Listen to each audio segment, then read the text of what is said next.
A very good afternoon and welcome to the Rashid Equestrian and Horse Racing Club for the opening fixture of the International Turf Series, a new series of 10 races here in Bahrain. Tom, it's an exciting day and a landmark day for Bahrain. Tell us a little bit more about the International Turf Series. Well, look, it's a fantastic new instalment this year for Bahrain. It seems like it's come about at the right time. There's a really good international challenge in the two races we've got, races 3 and 4 on the card today. And supporting it, we've got some really good races as well. We kick off with a purebred Arabian race. We've got fantastic prize money on offer, international connections represented, and really looking forward to it. We've got the weather as well, which is great. We certainly do have the weather. And what is great about today, I mean, there's some brilliant local races, a lot of really high-class races. As you see, the Arab race got 8 race card. But when it comes to those two international turf races, there's a really good competition between the local Bahraini trainers and the British-based trainers. We've got 7 British-based trainers that have sent horses over today, and it makes it quite an interesting contest between the two sets of trainers. Yeah, I think that's what, when this was set out, that's what the people who set this up will have wanted. International challenges against the local horses. We've got 4 international horses in the opening of the Bahrain Turf Series, and we've got 6 in the subsequent race, and trainers supporting the races throughout the series, which fall into 2 categories. The key there, I think, is 2 things, Ali. One is prize money, obviously, 50,000 on offer for each race, but also the fact that they seem to have set the bar at, I think, the right level as far as ratings go, encouraging very good horses to come out here, but also not setting it too high so as horses can't progress throughout the series. And I think that's been something that it seems as though, given the international challenge, they've got right. Yeah, the handicap's 80 to 100. But the horses are in the parade ring for our opening race here at the Rashid Horse Racing or Equestrian and Horse Racing Club. So let's say a good afternoon for the first time to our commentator today, Mark Johnson. Thanks very much indeed, Ali. Good afternoon, everyone. Welcome up to the commentary box. Horses already in the parade ring for our opening WAHO race for purebred Arabian horses. Let's check out the card. We have an 8-race card for you today, and it is a wonderful card. Not only the 3rd and 4th races, which are the International Turf Series, but we also have a plethora of graded races towards the bottom end of the card. Race number 5, which is run over 2,200 metres, is the first of the local graded races, and that will see the diminutive mare Campolina bid to win yet again. She's looking for a hat-trick of victories this autumn. Then we'll move on to race number 6, which is a sprint over the straight 1,200 metres, in which we have a couple of horses who already won in Grade 2 company this season over 1,000 metres, trying to step it up now to 1,200. Then we'll move on to a 1,600 metre 1 mile Grade 1, and that will see a Grade 1 winner over course and distance back in April. Byline bid to win in the highest grade yet again this season. And then the National Day Cup, which is race number 8 on the card over 2,400 metres, and that sees the clash of medal winner, the winner of the Bahrain Gold Cup here earlier on in the year, taking on the newcomer in from the UK Recovery Run. Both of them rated in the low hundreds on the international rating scale. We're racing out on the outer turf course today. The track condition described as good to firm in places. Notification with regard to the rails. We're in lane 1, so we're up against the inside rail on the outer track throughout the afternoon. And the stalls. On the straight course, the stalls will be positioned in the middle of the course. For the race over 2,200 metres, they'll be positioned on the outside of the track, and for the remainder of the races run on the inside round course, they'll be up against the inside rail. Let's go on to the runners then for our opening contest. Jockeys will very shortly be in the parade ring for His Highness Sheikh Khalid bin Hamad Al Khalifa Cup, a WAHO race for purebred Arabians over 1,600 metres or 1 mile. There are a couple of changes here. The only scratch on today's card is in the opening race. Number 3, Tuwaisan, is out. That horse, unfortunately, is officially described as lame, so number 3, Tuwaisan, is scratched from the opener. We also have notification of an overweight on number 4, Al Saklawi, leading rider of the season, Abdullah Faisal. He is putting up 2 kilograms overweight on number 4, Al Saklawi. There are no further changes to our opening race. The horses will very shortly then be leaving the parade ring for the first race. Time now to check in with another member of our team, and it's a very good afternoon to Nicola. Mark, good afternoon to you. Good afternoon, everyone, and great to have you here with us at the Rashid Equestrian and Horse Racing Centre here in the Kingdom of Bahrain. As Mark said, just a very small field for our opening race of 8 this afternoon, which we will be bringing you. on a glorious, glorious day. Perfect conditions for racing, around about 28 degrees here in the Kingdom. So let's take a look at the runners in our opening race. And the first horse we can see, easy to spot, is the grey horse KHALID Afas. Ibrahim Neda taking the ride on this horse and taking over from Seamus Cronin, who has ridden the horse the last 3 times, coming back off a little bit of a break since April. That is number 1, KHALID Afas. Let's take a look at number 2, who is also called KHALID Afas, but this one, KHALID Afas 1708. The local horses can have the same name, but distinguished by the number after. 1708, this one, running in the victorious silks for Yusuf Taha and jockey Anas Al-Siyabi, who was a winner on the international card a couple of weeks ago. And this horse again has been off since that same day, when finishing behind 1695. So 1695 finished in front of 1708 last time they met. And this is number 4, Al-Saklawi, Abdullah Faisal for Yusuf Al-Boanain. And this is a horse who's had the benefit of a recent run, and that was over 1,400 metres, up to 1,600 this afternoon. So we've looked at numbers 1, 2 and 4 for our opening race, which is the His Highness Sheikh Khalid bin Hamad Al Khalifa Cup.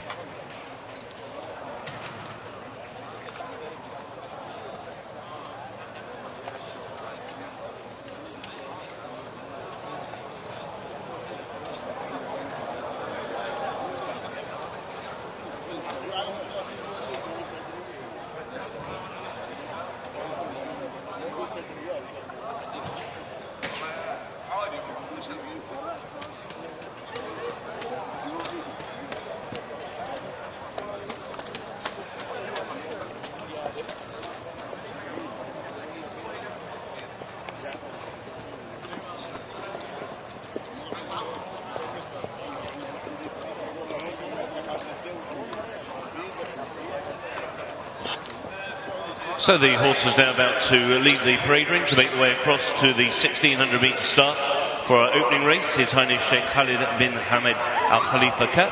This race, a Wahoo race for purebred Arabians. You're taking a look there on screen at number 1, KHALID Afas 1695, the winner of 10 races during his career. He's ridden by Ibrahim Neda, who's already steered home 4 winners this season, and KHALID Afas 1695 is looking to win this race for the 3rd time in his career. He first won it in 2018, he won it again last year, and he has already this year managed to win a couple of times, including a course and distance Group 2 in the spring. As Nick was saying, he's coming here off a little bit of a freshening break, but this effectively is the first race of the autumn campaign that he would be qualified to run in, because this, although it's a short field, sees a couple of the very best Arabian horses running in Bahrain.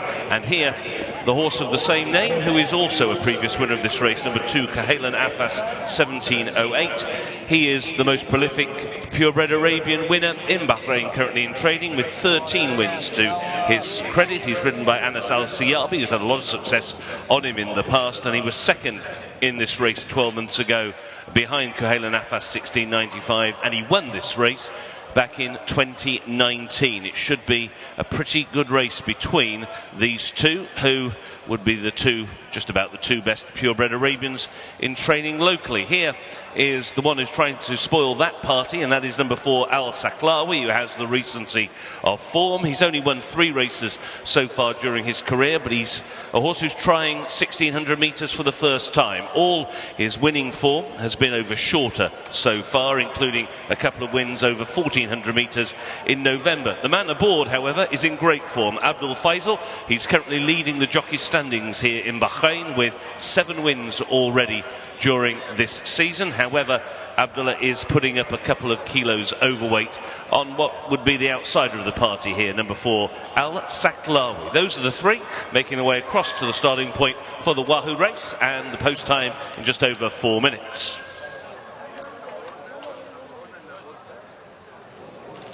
Lovely stuff. Be back with Mark shortly. I thought I'd grab a word with Stan Moore, British trainers over here. British Raider you are now, Stan, with 2 horses. How excited are you to be part of the Bahrain Turf Series? No, I think it's fantastic. I think it's a great opportunity for the not 85 to 100 horses, the sort of twilight horses, and can be left in the background. But this is fantastic, and we've been looked after fantastic as well. That's all part of it, isn't it? What about the horses? Which of the 2 do you think has got the best chance, Dan, in the 2 races? Well, hopefully the 2 of them's got a chance. Wonder Elzam won last time out. Grant might be fractionally quick, but he's a tough contender. He wouldn't have the best straw being drawn 12. And Magical Wish, this is his first run for me. His run at Pontefract was very good. He hasn't ran over 1.25 miles before, so you know, hopefully I think he will stay the 1.25 miles well. So I would say probably he would maybe have the best chance of the 2 of them. You feel the sort of the floor rating, if you like, has been set quite nicely for these type of horses to come out and have the opportunity to progress out here in the series? Oh, definitely, yeah. I think they're seriously competitive races. I think the Bahrain Racing has done a great job, and they should be very, very pleased and proud of the competition of the races that they've got now. And as far as jockey goes, you've got the wisest of the 2 Egans. Yeah, I have. Yeah, I've got the oldest anyway. See, I was being tactful, Stan. Yeah, he says he's the best of the 2 still, though, but I don't know about that. Yes, maybe that's just open to opinion, isn't it? Listen, good luck. Great you're here, and we'll see you later on. Thank you very much. Thank you.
Two minutes to post time, 2 minutes.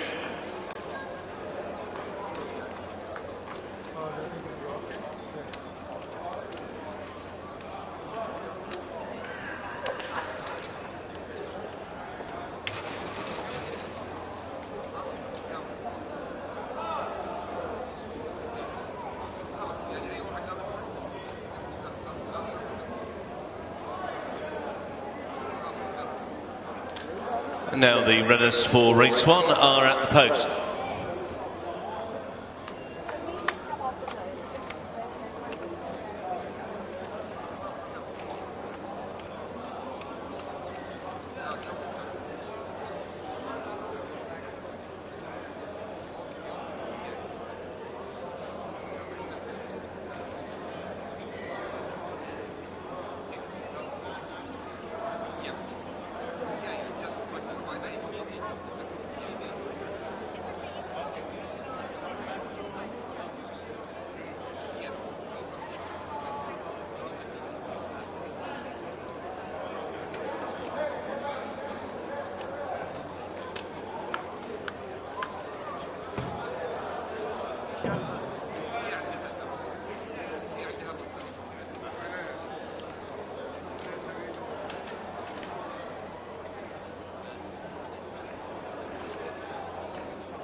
It's now post time, about to load the gate. So the 3 purebred Arabians about to step forward at the beginning of the back stretch on the outer course for His Highness Sheikh KHALID bin Hamad Al Khalifa. His cap ran over 1600 and 2 of the very best Arabians in training. Locking horns here as we see Kuhaylan Afas 1708 moving forward now in the hands of Anas Al Sayabi. They're in the gate. And they're off. Al-Saklawi broke a step slow. They race over 1,600 metres and they race onto the main course with Kuhaila Nafas 16.95, and the leading apprentice of the season, Ibrahim Nada, out in front to Kuhaila Nafas 17.08, and Anas Al-Siyabi reefing and pulling in second position and trying 1,600 metres for the first time. Al-Saklawi is restrained at the back of the field by the leading rider of the season, Abdullah Faisal, as they head towards the end of the back stretch, and it's a very easy lead for Kuhaila Nafas 16.95 as he seeks his 11th career victory and a third win in this race. He leads by a length and a tail to Kuhaila Nafas 17.08, who goes much quicker than his rider Anas Al-Siyabi will allow, and back in third is Al-Saklawi as they leave the back stretch behind them, and it's Kuhaila Nafas 16.95 who still has the lead. He's settled best in front, to in second Kuhaila Nafas 17.08, who now just angles out a little wide, and he's building up ahead of steam as they make the slight descent on towards the home straight. And with less than 700 metres to go, Al-Saklawi is in the pocket just in behind the big two. They make the turn into the lane. They've got now inside 600 to go. Kuhaila Nafas 16.95 bidding to win the race for the third time. Kuhaila Nafas 17.08 trying to win it for the second time. Al-Saklawi is going to try and spoil the party to the inside rail. They've got 250 to go, and Al-Saklawi is putting in a big run against the inside rail. He noses to lead over Kuhaila Nafas 16.95 in second. Now they race inside the final 100 metres. Kuhaila Nafas 16.95 is battling back. Al-Saklawi towards the inside rail. Al-Saklawi for the upset. Beat Kuhaila Nafas 16.95. Kuhaila Nafas 17.08 was back in third.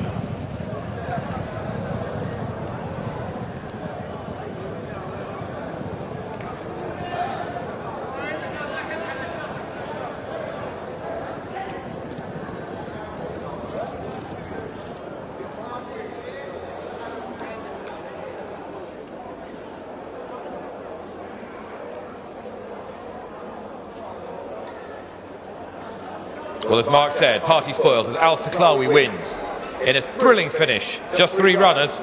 They all had some sort of a chance inside the distance, but it was Al-Saklawi who battled on best under Abdullah Faisal. And showing the benefit, perhaps, of that recent run. The two Kuhaila Nafas horses, 16.95 and 17.08, had run 1-2 last time we saw them back in the springtime. But Al-Saklawi had run on the big international day here on the 26th of November. And that might just have been the difference. That and the rail and a never say die ride from Abdullah Faisal. That's 3 wins from the last 3 starts for this son of Al Hamdani, 12.94. And Al-Saklawi is the horse that has won this, and won this nicely. Abdullah Faisal saluting the crowd for Yusuf Al-Boanin and Al-Ruda Stud. They win the His Highness Sheikh Khalid bin Hamad Al Khalifa Cup. The first of our 8 races here on this first day of Bahrain Turf Series.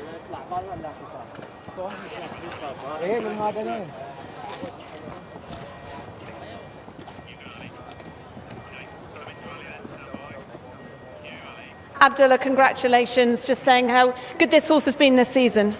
Thank you very much.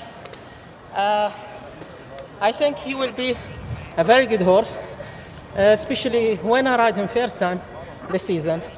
The way he win, I said to the trainer, I think we can win him the big races. So the target was the Crown Prince Cup and the King's Cup. And that target's still very much on. What kind of feel did he give you today? The feeling was very good, but the problem is there is one more horse that we have to beat, that Ubayan. He didn't run today, but I think we can beat him next time. Well, good luck. Thank you. Fighting talk there from the winning jockey. We have the provisional result now of race 1, His Highness Sheikh Khalid bin Hamad Al Khalifa Cup. First, number 4, Al-Saklawi. Second, number 1, Kuhaila Nafas 16.95. Third, number 2, Kuhaila Nafas 17.08. 4, 1 and 2 were the numbers. The distances a neck and 1 3/4 lengths, a neck and 1 3/4 lengths. An official winner of race 1, number 4, Al Sakla.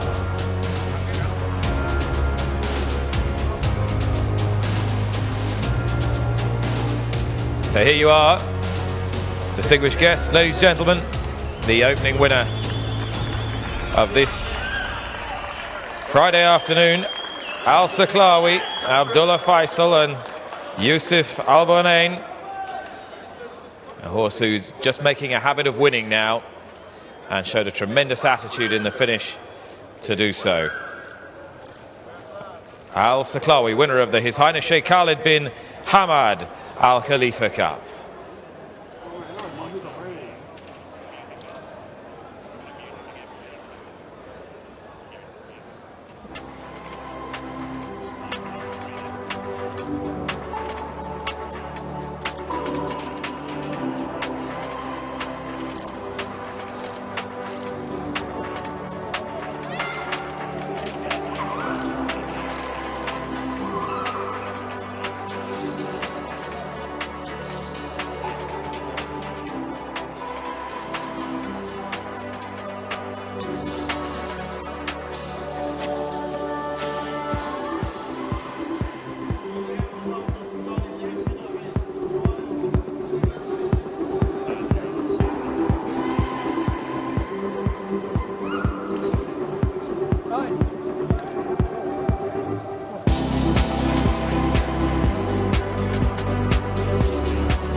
Race 1 is now official. Wade in, wade in.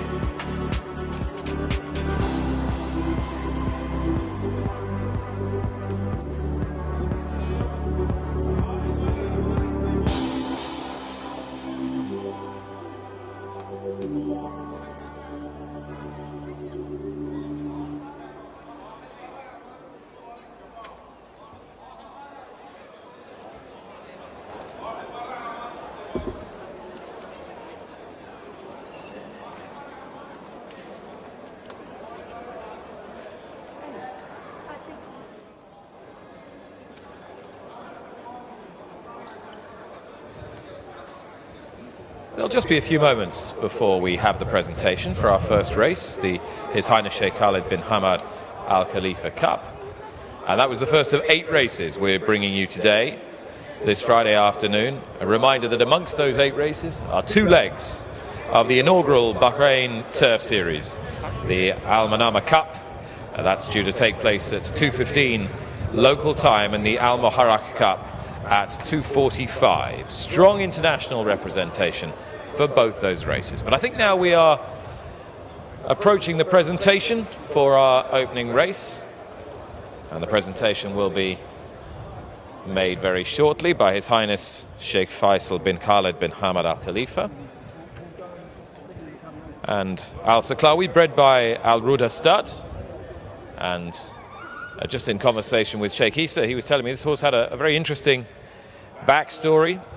Al Saklawi, Very nearly lost him as a foal, but thankfully he pulled through and he's turned into a tough and resolute local Arabian performer from a really good family. Landing the hat-trick here today at the Rashid Equestrian and Horse Racing Club. Just a gentle breeze now billowing here in the kingdom. And the presentation party will very shortly be taking to the stage.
So the horses are in the paddock for race number 2, making their way around now. This is horse number 1, Breathtaking, the mount of David Egan, in the Fawzi Nas colours for Hesham Al Haddad. Will come out of gate 5, is rated 58, this horse. He looks well. He was in good nick when last seen, when winning here at the back end of last month. And he'll be looking to go in again here over the 1200 metres. That last success came over further. I'd look to get out and get handy, I would think, and make good use of him. The horse behind is number 2, that is Hayel. Andrew Elliott will ride Al Hayel. He's got a little warm, and he too was in winning form when last seen. That was earlier on last month. That was just over a month ago when beating Batmobile over 1200 metres, and they'll look for something similar. Go pretty quick into the turn here, so even though we haven't got the biggest field, it's useful to get out and get handy. It's not small, this Hayel, I must say. Much neater, more compact sort is Romani behind, 7-year-old Bay Gelding, the mount of Lee Newman for Mohammed Saeed, who'll carry the colours of Al Hafu Racing. See, he's got that sheepskin noseband on, red sheepskin noseband, and is also hooded as well for this start. He's looking for a 3rd success in the last 2 years. Got 2 handlers, just gone on his toes ever so slightly. He'll come out of stall number 4. We'll drop back to horse 4, which is Shamik.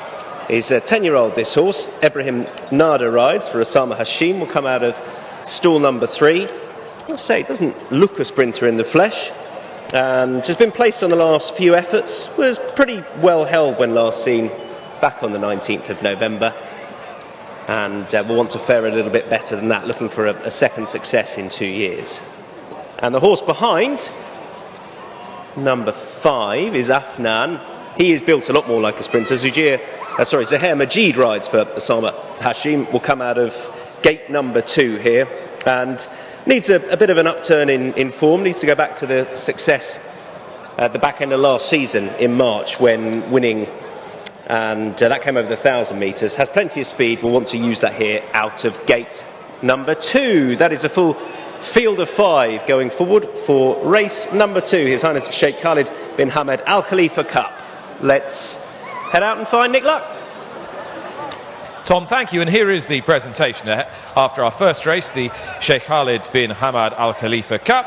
Delighted to welcome His Highness Sheikh Faisal bin Khalid bin Hamad Al Khalifa to present the winning trophy to the Connections owners Al Rifa, trainer Yusuf Al Bonain, and jockey Abdullah Faisal. Gentlemen, congratulations, Your Highness.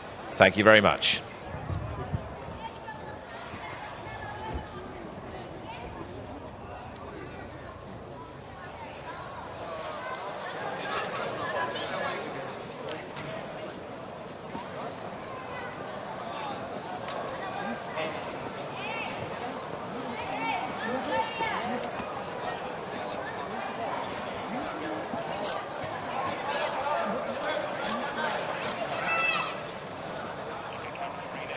Horses now out on track for race 2. This is His Highness Sheikh Abdullah bin Khalid bin Hamad Al Khalifa Cup. It is a race for locally bred thoroughbreds. They're racing over 1,200 metres and they are racing on course B, which means it is the round course for 1,200 or 6 furlongs. A field of 5 horses will get a post and there are no changes to race number 2.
Right outside the weighing room, ahead of our second race, joined by Paddy Mathers. First things first, before we get stuck into the turf series, how's your season been so far? It's been really good so far. I've been enjoying it. No, nice time for it out here. I mean, you've been coming out here for a good few years now. It's my 3rd season. I'm just enjoying the sunshine now. That's the main thing, isn't it? Right, chances in the Bahrain Turf Series, and actually just the series as a whole. Obviously, we've been building up to the introduction of it. What's been the sort of reception for it within the weighing? Oh, it's been amazing. Everyone's excited about it. Good prize money up for grabs. Yeah, so everyone's just looking forward to it. Do you want to know some bad news? I think Tamerlane's got a chance. Sorry. Yeah, he has a bit of a chance. Yeah, I wouldn't rule him out. He's been unlucky there last time as well. I got pushed a little bit wide and I switched to go up the inside, and he ran on really well. Got a good draw, got to use that to my advantage today. And as far as the weight reversal with a couple of horses he's bumped into recently, that's got to be a good thing, right? Yeah, it is a good thing. But no, he's improving. What about Bond's Boy, who you ride for Osama Hashim? Bond's Boy, yeah, he's another horse. I've won on him twice last year. He seems to be coming back into form. He finished 3rd last time, a bit unlucky for finishing 2nd, but I think he's got another good chance. Stall 2 over that distance, is that something you can make use of, do you think? Yeah, I just need to go and sit prominent, really, on both of mine, so we have chances. That's the plan. Paddy, thanks for your time, good luck. Thank you.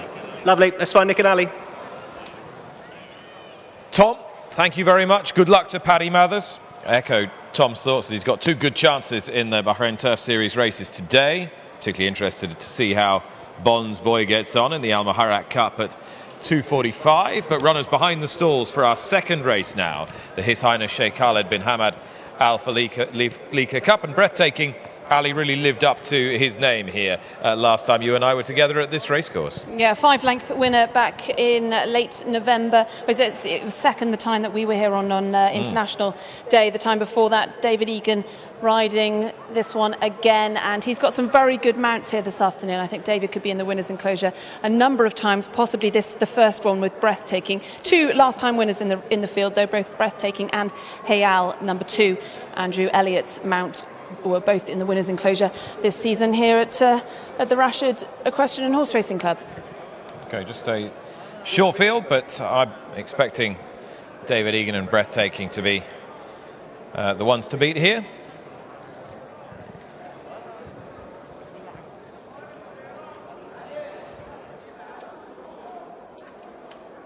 They're at the post.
Just before the runners make their way into the starting gate for race 2, we do have news of an overweight in the first of our featured races today. In race number 3, the MANAMA Cup, the first of the Bahrain Turf Series, we have an overweight which has now been declared for horse number 16 in that race, Zazenia.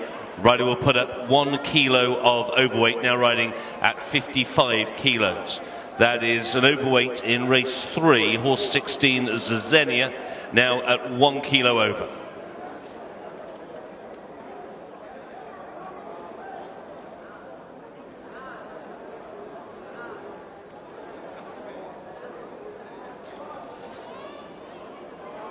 Still a couple of minutes to the scheduled starting time. They will be loading the 3-horse Zamani from the front of the starting gate. 7 times winner Zamani, the mount of Lee Newman. So we take a look at Hayel down the starting point. Slight colour change now, the grey cap on Hayel with Andrew Elliott, winner of 2 races already this year, including that victory over 1200 on the 5th of November. That race was run on the straight course, and all Hayel's top form so far during his career has come over the straight course. He's never performed to quite the same level going around the turn, but he must have a great chance today.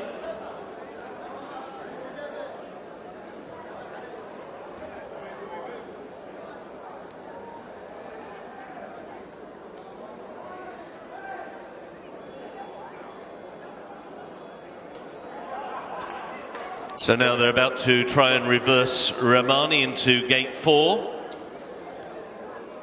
Ramani has gone in.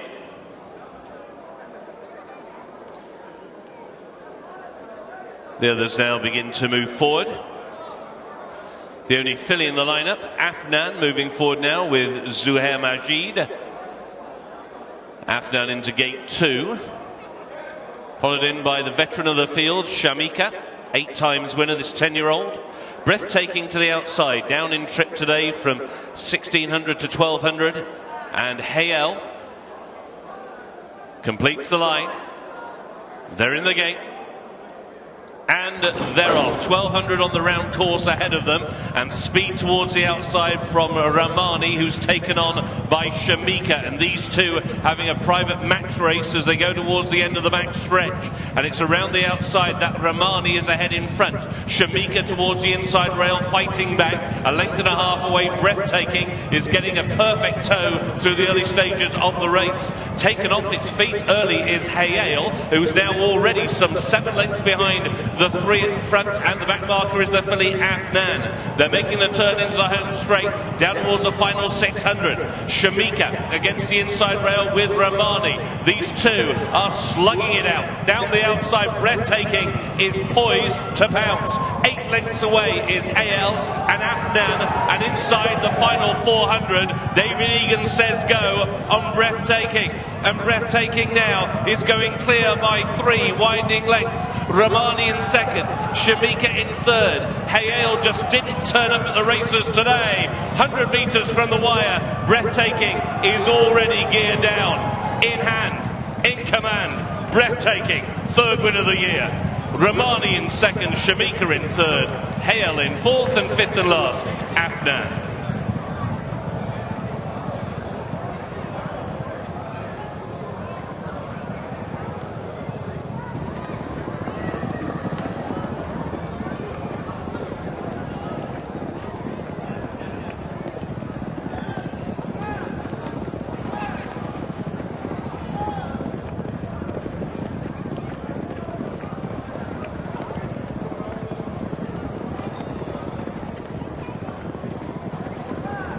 Breathtaking by name and by nature. A scintillating performance in our second race here this glorious Friday afternoon.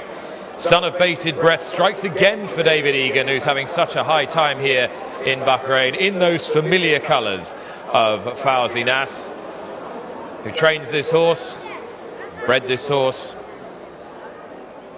and has one in hand, gearing right down, as Mark said, in the closing stages. As Ali pointed out beforehand, second in a pretty smart race over 1200 2 starts back, and then up to 1600 last time, back to 1200 today, but just as impressive. Distances coming alike to this versatile horse by the top sprinter, Bated Breath. And that's a most imposing performance from Breathtaking, conceding significant weight to all rivals here in this conditions event. 2 kilos to Hayal and to Romani, 4 to Shamik, and more to Afnan, and stretching right away as though belonging in a different grade altogether. So success for Fawzi Nas, Hesham Al Haddad, David Egan with Breathtaking. Ali's with the winning rider. Congratulations, David. That looked incredibly easy. How did that feel? Absolutely. He's a very likeable horse, very consistent. He's obviously by Bated Breath. For the local bred horses here, it's obviously an advantage, and he's a very smart horse. He learned he could settle in. He won over a mile last time, but dropping back to 6, he got a lot of speed, and he stays out the trip really well. So did it nicely. And could be a good day for you today? Absolutely. 5 rides, and couldn't have asked for better rides. So hopefully we'll have a good day for the team. Well, good luck. Well done, David.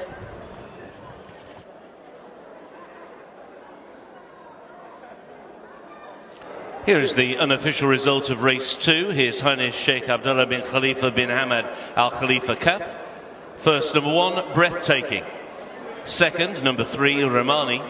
Third, number 4, Shamika. The fourth horse was 2, Hayal. 1, 3, 4 and 2 were the numbers. The winning distance, 4 3/4 lengths and 5 1/2 lengths. 4 3/4 and 5 1/2. Winner of race 2, number 1, Breathtaking. Under David Egan. David Egan, winner of last year's Saudi Cup, winner of the Juddmonte International aboard the Great Mishrif. A son of John Egan, who's enjoyed great success here in Bahrain, and David following very much in his footsteps. Breathtaking. He won't ride too many more easy winners all season than this one, but he rides an exciting horse in the Al-Manama Cup next, Sonia Henny, who was most impressive when we last saw her. And she's really broken through of late. And then in our Al-Muharraq Cup later in the afternoon, Classical Wave making a Bahrain debut. So it might just be the start for David Egan, as he was saying to Ali a few moments ago. Walking out of the winner's circle now after victory in race 2, it's Breathtaking. The presentation will be up next.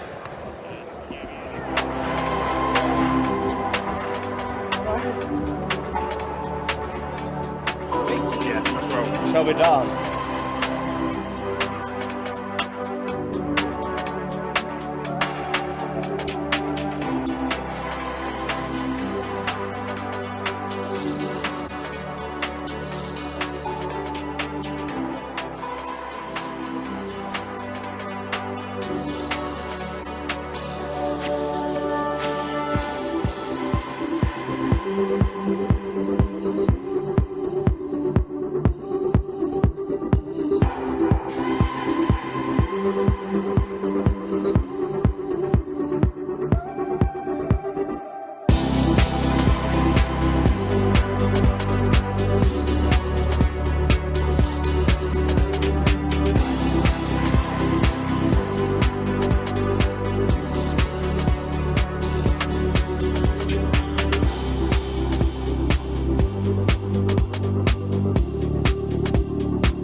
Race 2 is now official. They're weighed in, weighed in.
Okay, so we come to the presentation for our second race, the His Highness Sheikh Khalid bin Hamad Al Khalifa Cup. That was run over 1,200 metres. Welcome to the presentation podium, the winning connections, together with the trophy presenter, His Highness Abdullah bin Khalid bin Hamad Al Khalifa. Your Highness, thank you.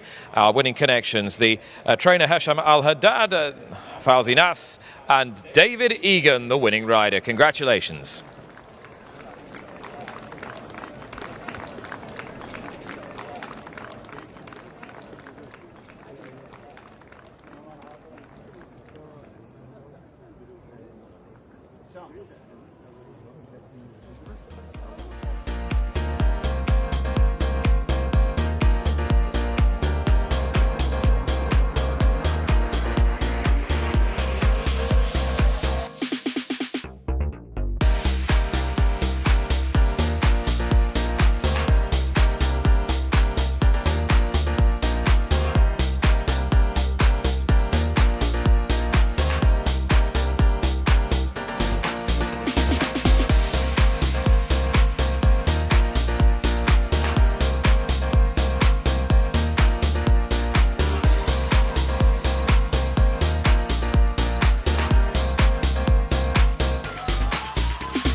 It's wonderful to see so many international connections here in Bahrain for this inaugural part of the Turf Series. 2 races today in the MUHARRAQ Cup. Jamie Osborne, trainer based in the UK, runs Brains, and your daughter Safi, Jamie's been based out here for a little while, and she has a ride in each of the Bahrain Turf Series races. Yes, she's working for Fauzi for the winter, and obviously with me having 2 horses here, it's a help to have her here, and she can ride them when they run. Okay, and what are you expecting today? Probably, I mean, look, we're on a bit of a learning curve. I think especially with this horse, this trip sometimes has appeared a little beyond him. But, and maybe, you know, the slightly shorter races later in the series might suit him better. But we'll have a go and see, get him used to the track and see how he gets on. And then, but, you know, he's a horse that hopefully can run in several times while he's here. So he will stay here, will he, for the duration of the series? If all goes well, yes, he will stay here for the duration, yes. Okay, and just tell me, how is Safi enjoying it? Obviously, she was one of the leading apprentices in the UK last season, and we anticipate a big showing for her in the Apprentice Championship next year. What sort of benefit do you think it'll be for her being here in Bahrain during the winter? Well, she's not going to get cold and wet. That's a key benefit, to be fair. Look, I mean, the jockeys work very hard in the summer in England. It's relentless. And I think it's nice to come out here and just recharge the batteries a little bit. She'll still be riding, obviously, but not as regularly as she would be in England. And I think it's, you know, if you are somebody who is extremely busy through the summer, this is a nice way to spend the winter. And you're always someone who's liked to explore globally. You've always liked to sort of find new territories to race your horses. What is it about you that makes you want to do that? I hate the winter also. No, I mean, you know, when we heard about this new series, obviously we were keen to support it. So, you know, we were really been trying to source animals for it since we heard sort of through the summer. So I'm always, you know, I enjoy new things. I enjoy getting away. And obviously my clients are here, my owners are here, and they're enjoying Bahrain. And long may that continue. You've got plenty to compare it to. What do you make of the track? Well, obviously, I have no experience of running a horse on it yet. Clearly, they're doing a great job of putting water on. Looks fantastic. I don't know. We'll see afterwards. All right, Jamie. Thanks so much. Good luck. Thanks, Nick.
Hello everyone and welcome to the Kingdom of Bahrain for the first two legs of the inaugural Bahrain Turf Series. This 10-race series runs from today right through to February, each race worth £50,000.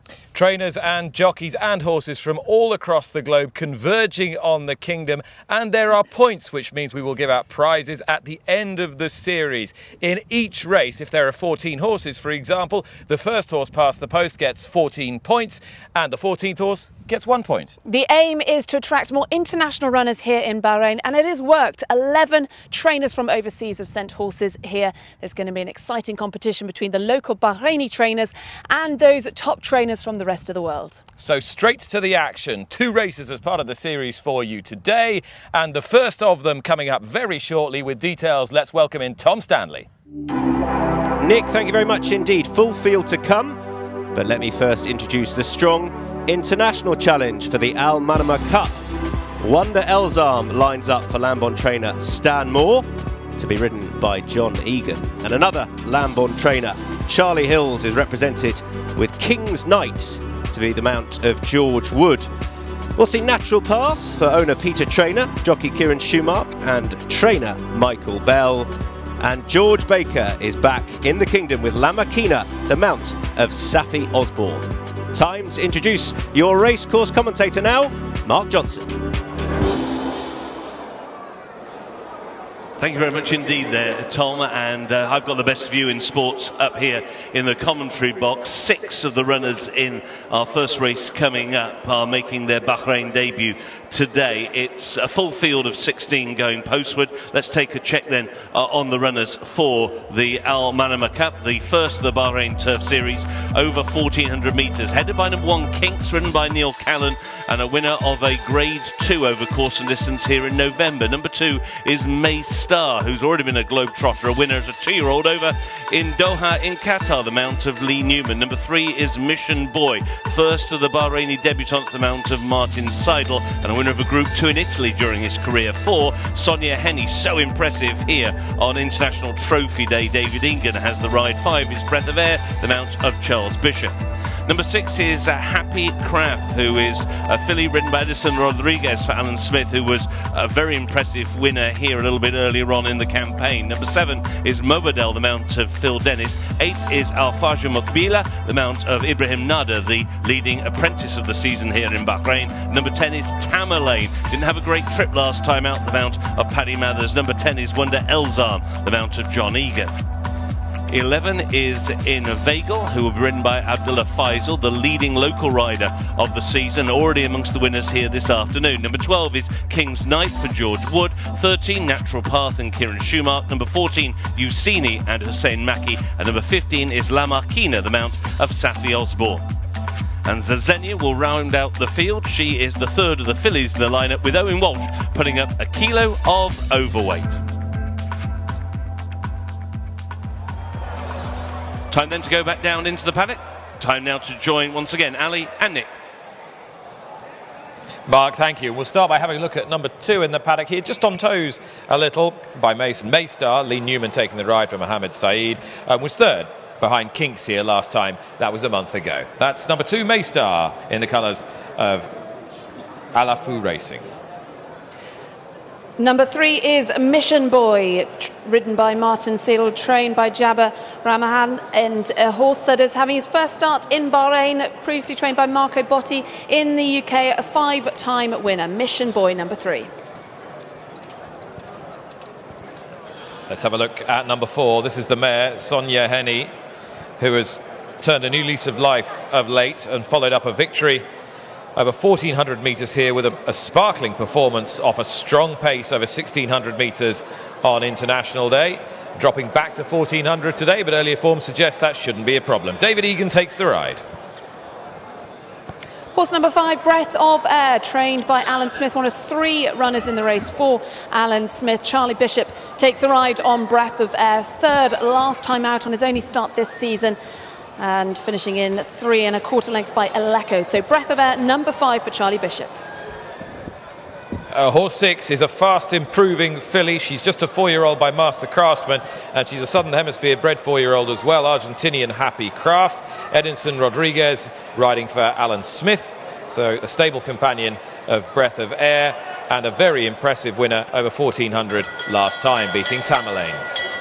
Another impressive winner last time out was number 7, Mubadal, a 12-length winner when last seen here in December 2021, just 7 days ago. One win on his only start. Mubadal, trained by Hesham Al-Haddad, one of 4 runners in the race for Hisham, and this one ridden by Phil Dennis. Number 8 is Al Fayir Mukbil. Ibrahim Nader claiming the 2-kilogram allowance here. Quite well beaten by Sonia Heney last time, but there is just a possibility that a drop back a couple of 100 metres might help this Son of Dawn approach. Horse 9, Tamerlane, another one beaten by Sonia Heney last time out, finishing 4th behind that horse in just 3 weeks ago on International Day here. 3 wins though for this one. Tamerlane used to be trained by Clive Clocks in the UK and ridden today by Paddy Mathers. Number 10 is we're going to have a look at is Wonder Elzam, owned by Paul Quark, Angel Lee and Orbital Racing Group. Harry Redknapp has a share in this horse. Stan Moore is the trainer. John Egan takes the ride. A useful performer back home. Her first run in Bahrain as part of the Turf Series today, and confidence seems quite high in his chance. There is Harry Redknapp enjoying his time here in the Kingdom. All eyes on Wonder Elzam, and there he is, the colt by Elzam, running in blinkers this afternoon. Horse 11, Invigi, trained by Alan Smith, another in the race for former champion trainer out here in Bahrain. First start was with Michael Bell in the UK, a 2-time winner, number 11, Invigi.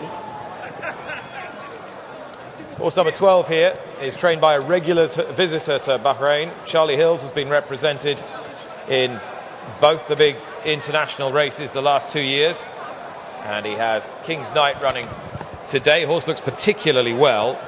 George Wood in the plate. First run here in Bahrain.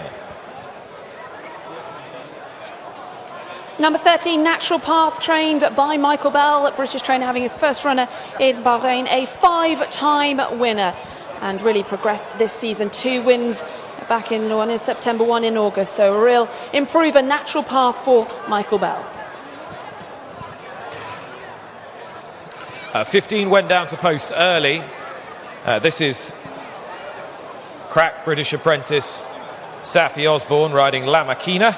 La Maquina, very experienced gelding, 6-year-old trained by George Baker, who stated his intention a year ago to have plenty of runners and horses stable here in Bahrain through this winter, and this is his first runner as part of the Turf Series. Running in the colours of the George Baker Racing Bahrain Syndicate.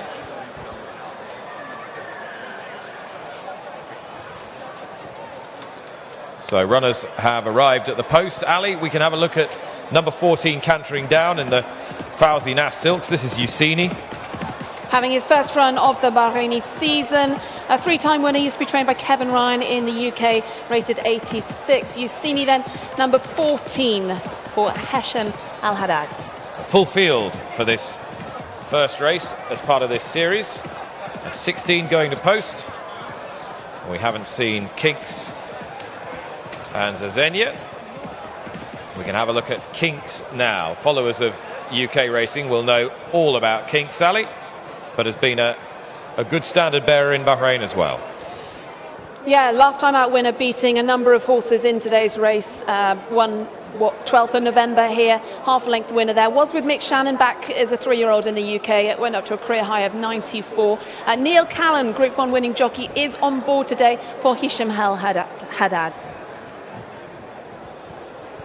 And finally, you'll have seen them all when you've seen this filly, Zezenia.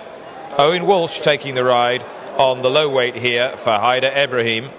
And she comes into this race in respectable form. She was 3.5 lengths fourth behind Mars Landing last time. She's cutting right back in distance today. Normally runs at 1,800 metres. Zezenia is number 16. And you've seen them all ahead of the Al-Manamma Cup. 1,400 metres the distance on the outer track, Ali. Yeah, interesting about some of the draws we need to look at. Slight advantage going around the bend there, that an inside draw. A good international field here. We've got 4 horses that have come over from British trained runners. Charlie Hill, Stan Moore, George Baker, Michael Bell. So great to see them here. But let's not rule out the local trained runners. Hesham El Haddad, he's got 4 in this. Alan Smith, 3 in this. They're going to be very hard to beat here. If you were to pick one, Ali, where would your pin be going? I'm going to look, I think I will go with our winning jockey from the last race, David Egan, on Sonia Henny, a mare that's really very much on the up. A winner here last time, back on International Day, and a 6-time winner in total. A real stalwart for the stable. And I think, yes, number 4, Sonia Henny, is going to be a difficult one to beat. Yeah, I think Breath of Air could run quite well here with the jockey change. Charlie Bishop taking over, one of 3 in the races you were saying for Alan Smith, and might well strip fitter for that comeback run last time, and step up to 1400 metres might not be a bad idea either by the sire of our last winner, Bated Breath, running in the navy silks with the white epaulets there you can see, in the sheepskin noseband in shot. That is Breath of Air, number 5. Fairly useful performer in the UK before coming over to Bahrain. Charlie Hills saddles King's Knight here in the colours of Ziad Galadari, and George Wood takes the ride. Charlie's with me now. Charlie, how hopeful are you of a big run from your horse? Your first runner in the Turf Series, not your first runner in Bahrain. Yeah, no, we've been happy with him. He's acclimatised well, and Max has been very happy with him. We've got drawn 16, which is not ideal, so I'm sure there'll be a good pace up front, and we can just probably get a bit of cover. Yeah, sometimes a wide draw here isn't quite as calamitous as people might imagine.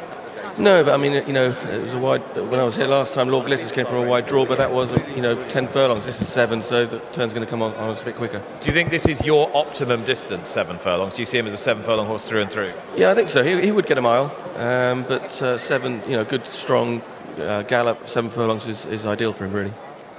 There you go. Charlie Hills then is the trainer of King's Knight, number 12. Let's join Ali. Thank you very much, Nick. Yeah, I want to grab a quick word with Harry Redknapp, because you're involved with number 10, Wanda Elzam. You enjoying your time in Bahrain? Absolutely loved it. I mean, what a great place to come racing. The weather's fantastic, the hospitality. Really looking forward to today's racing. And what are the chances of Wanda Elzam? Do you think he'll suit today's conditions? Hopefully. I mean, we've got John Egan. He knows the time of day, and hopefully he can run a big race for us. So when Stan trains him, Stan Moore, top trainer. So yeah, we're hopeful. You're having a nice week here. I mean, it's obviously the first International Turf Series fixture, but in terms of trying to encourage international trainers, owners, it's a nice place to come and enjoy a bit of sunshine. What a place to come. I mean, let's be honest, I'm racing this week one day. It'll be freezing cold back home, raining, I suppose, cold, but to come here is just, what a great place to come to. Enjoy today's race, and let's hope the week is topped off with victory. Thanks ever so much. Thank you. Thank you very much to you, Harry. Now he's also got number 10, Wanda Elzam, but the horses then behind the stalls. Let's say good afternoon to our commentator, Mark Johnson. Thanks, Ali. The horses now are at the start, and there is a cash prize which has been awarded to the person responsible for the best turned out horse in all of the Bahrain Turf Series races, and in race number 3, the MANAMA Cup, the best turned out horse is horse number 5, Breath of Air. Breath of Air number 5 is the BTO in race number 3. Post time now just 1 minute away, and the first of the horses are now moving forward. They're about to load the gate. The start for the 1400 metres, 7/8 of a mile, is just at the beginning of the back straight. So not a very long run to the first turn, using 2 sets of stalls. Those drawn wide moving in include King's Knight, who goes into stall 16 with George Wood. Into gate number 11 goes Kinks. Red hood worn on the way to the start by La Marquina, who went to the post early, now taken off. Wonder Elzam has just slotted into his stall, which is stall 12. Next one to go forward will be May Star with Lee Newman. Just been helped out in the starting stalls in stall 2 is Abdullah Faisal aboard in Vegal. In Vegal, just getting a little restless in stall 2. With the white cap, that is Paddy Mathers on Tamerlane, who's drawn in 1 right up on the inside. Over half the field now are loaded as La Marquina goes in. One of the stall's handlers now helping out Paddy Mathers on Tamerlane in stall 1. Stablemate Mobardell just backing away. The flashy filly Happy Craft is just taking a turn, as in stall number 4, Natural Path is just rearing up. Calms down now with Kieran Schumacher. Natural Path, one of no less than 6 horses in this field who are running in Bahrain for the very first time. They put the blindfold on Mobardell, winner here over 1,200 metres on his only previous run at the track. Happy Craft moves in now to complete the lineup for the Bahrain Turf Series. Leg 1, they're in the gate.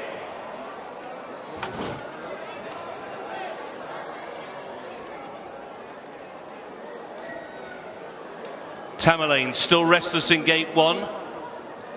Just been straightened up by the stall's handler Happy Craft in stall 5, also restless. They settle. And they're off. Racing over 1,400 metres, so La Marquina was a step slow away. Dropping in from a wide draw is Zazenia and also Ucini, but there's plenty of pace on, and around the outside it's Breath of Air who tries to get the lead. May Star goes with this one, racing in second. Sonia Henny just stalks the pace in third, with Tamerlane up against the inside rail in fourth. King's Knight has done well to work from stall number 16. He's only 3 off the rail and he's 5th as they go into the turn, with Inveigle against the inside rail as they sweep out of the back stretch. Next is Alfaja Mukbila. On the inside is Happy Craft, as already they hurtle towards the halfway point. Around the outside is Mobardell, who's racing just better than midfield, as May Star and Lee Newman make them into the home straight with a lead of 1.5 lengths over. Breath of Air racing in second, Tamerlane in third. The filly Sonia Henny down the wide outside with every chance. Happy Craft staying on towards the inside. Mission Boy is trying to stay on from a long way back. La Marquina still is the back marker. Wonder Elzam also right out the back of the field. It is Sonia Henny down the outside and Happy Craft. The 2 fellas now locking horns, and it is Happy Craft and Edison Rodriguez going clear by 1.5 lengths as they race up towards the line. Happy Craft wins. Sonia Henny in second. Mission Boy in third. Tight 4 between Alfaja Mukbila. Zazenia was staying on, also involved Kinks from a long way back, got rolling late, but this has gone to the fillies. It has gone to Happy Craft and Edison Rodriguez. Alan Smith, a man who has held all before him in the Kingdom of Bahrain for so many years, so many decades, lands the first leg in the Bahrain Turf Series 2021, the Al Manama Cup. Over 1,400 metres. Happy Craft is the name of the winning filly, this daughter of master craftsman, bred in Argentina. Boy, how she has improved. She makes it 3 straight wins, 1,600 metres, 1,400 metres, 1,400 again, and she just seems to be getting quicker and quicker here, following up a 6-length victory last time with a victory of similar emphasis this afternoon, and a little piece of history as well. Edison Rodriguez has built up a really good rapport with this filly. It was a ground-saving ride from stall 6, and she streaked clear. Just keep your eye on Happy Craft now. Is there a gap up the fence for her? Rodriguez could have tipped out, but he held his nerve and he stuck on the rail, far left of shot. The sheepskin nose bandit got tight as Maystar was coming right across her, but that horse was beating a retreat. And then it was Sonia Henny in the red colours, the white stripe cap to beat Sonia Henny, who created such an impression here on International Day. But she didn't have any answers to the finish of Happy Craft, and it's Distaffers 1-2 in the first leg of the Turf Series. Really smart performance from this filly, who is surely bound for bigger and better things. Very creditable run for the minors from Sonia Henny and also from Al-Fajir Mukbil, who has improved significantly. It is a locally trained 1-2-3 here, and Happy Craft has beaten Sonia Henny. Alan Smith beating Hesham Al-Haddad. Alan Smith, the winning trainer now, standing by with Ali Vance. Alan, I'm going to grab a few words because international runners have come and tried, but you defended that. How good do you think this filly is? Well, she's been working with some of our better horses, and she's been doing well against them. So I was pretty sure she'd win. You were hopeful today. How much do you rate her? How much of an exciting prospect is she? Yeah, very exciting. I mean, not just for racing, but for us, we have our stud as well, so she'll make a lovely brood mare as well. She's getting a great reception here. What does it mean to fight off all those foreign trainers for victory here? Well, no, we want them to come and try and win, but I want to win some as well, you know. But no, it's nice on the big stage to do something. I've got to get and see my jockey. You definitely do. Well done. Okay, thank you very much. Striding into the winner's enclosure then, Happy Craft by Master Craftsman out of Alegre Roma for Alan Smith and Edinson Rodriguez. A most impressive performance.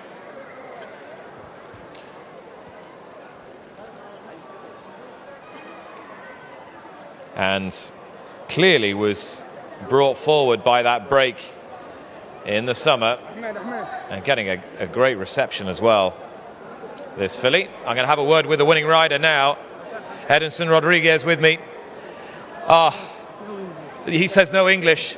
Good or very good or great? Yes, very good horse, very good races, yes, very good. There we are. He says no English, but two words we do understand. Very good. I thought we'd all agree with that.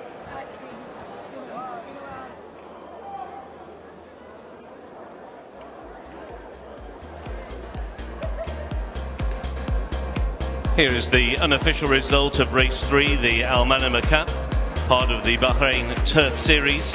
First, number 6, Happy Craft. Second, number 4, Sonia Henny. Third, number 3, Mission Boy. The fourth horse was 8, Al-Fajir Mukbila. The winning numbers 6, 4, 3 and 8. Winning margin was half a length.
We have a correction to the winning distances in the third race. The winning distances were a length and 3/4 and half a length. A length and 3/4 and half a length.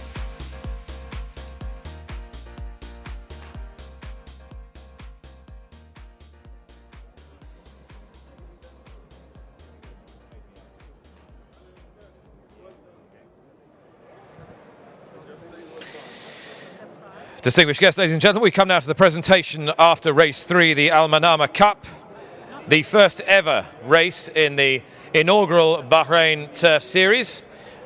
Welcome the representatives of the sponsors to present the trophy to the winning owners, M&E Racing, trainer Alan Smith and jockey Edinson Rodriguez.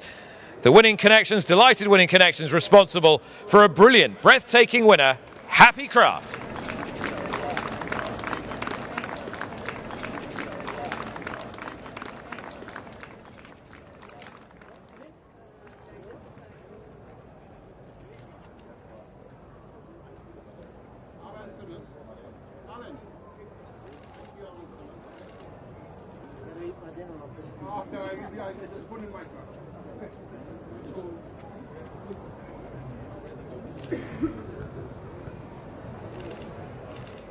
So that completes the first of our races in the Bahrain International Turf Series. We have one more to bring you this afternoon, and with details of that, let's head back to Tom Stanley. Second race of the Bahrain Turf Series, the Al-MUHARRAQ Cup. A 6-strong international challenge with Dawam for trainer George Baker, now in the colours of the George Baker Racing Bahrain Syndicate. We have Hauser Black for Midland Park Racing, Keith Dalglish and Owen Walsh. Magical Wish lines up for Stan Moore and John Egan. Ace Rothstein for Michael Bell and Lee Newman and Kilbeer Sohi.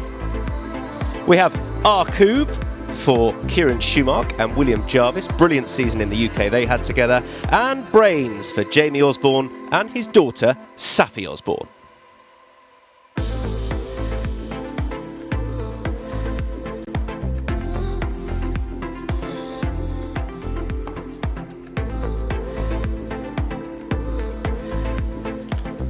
We have a field of 15 runners going to post for race 4, the second of the Bahrain Turf Series.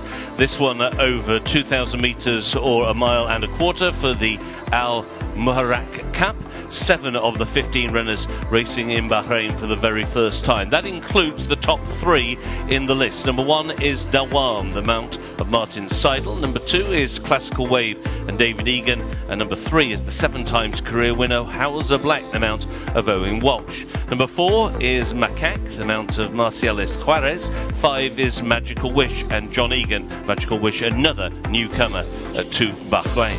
Number 6 is Bond's Boy, who represents Paddy Mathers. Number 7 is Dark Lion and Rosie Jessup. Number 8, Forbidden Land and Hussein Maki. Number 9, another of the newcomers to the islands, that is 8th Rothstein, who's the mount of Lee Newman. Number 10 is Arcoob and Kieran Schumacher. 11 is Justino, the mount of Andrew Elliott. 12, Mars Landing, who's ridden by Neil Callan. Neil is putting up half a kilo overweight on the 12. 13, Wait Forever, is ridden by Abdullah Faisal, and he's putting up 1.5 kilos overweight. The most prolific winner in the field is number 14, Brains, the mount of Safi Osborne, an 8 times career winner, Brains. And number 15 is The Emperor Within, ridden by Edinson Rodriguez, looking for a big race double, and he is putting up half a kilo of overweight.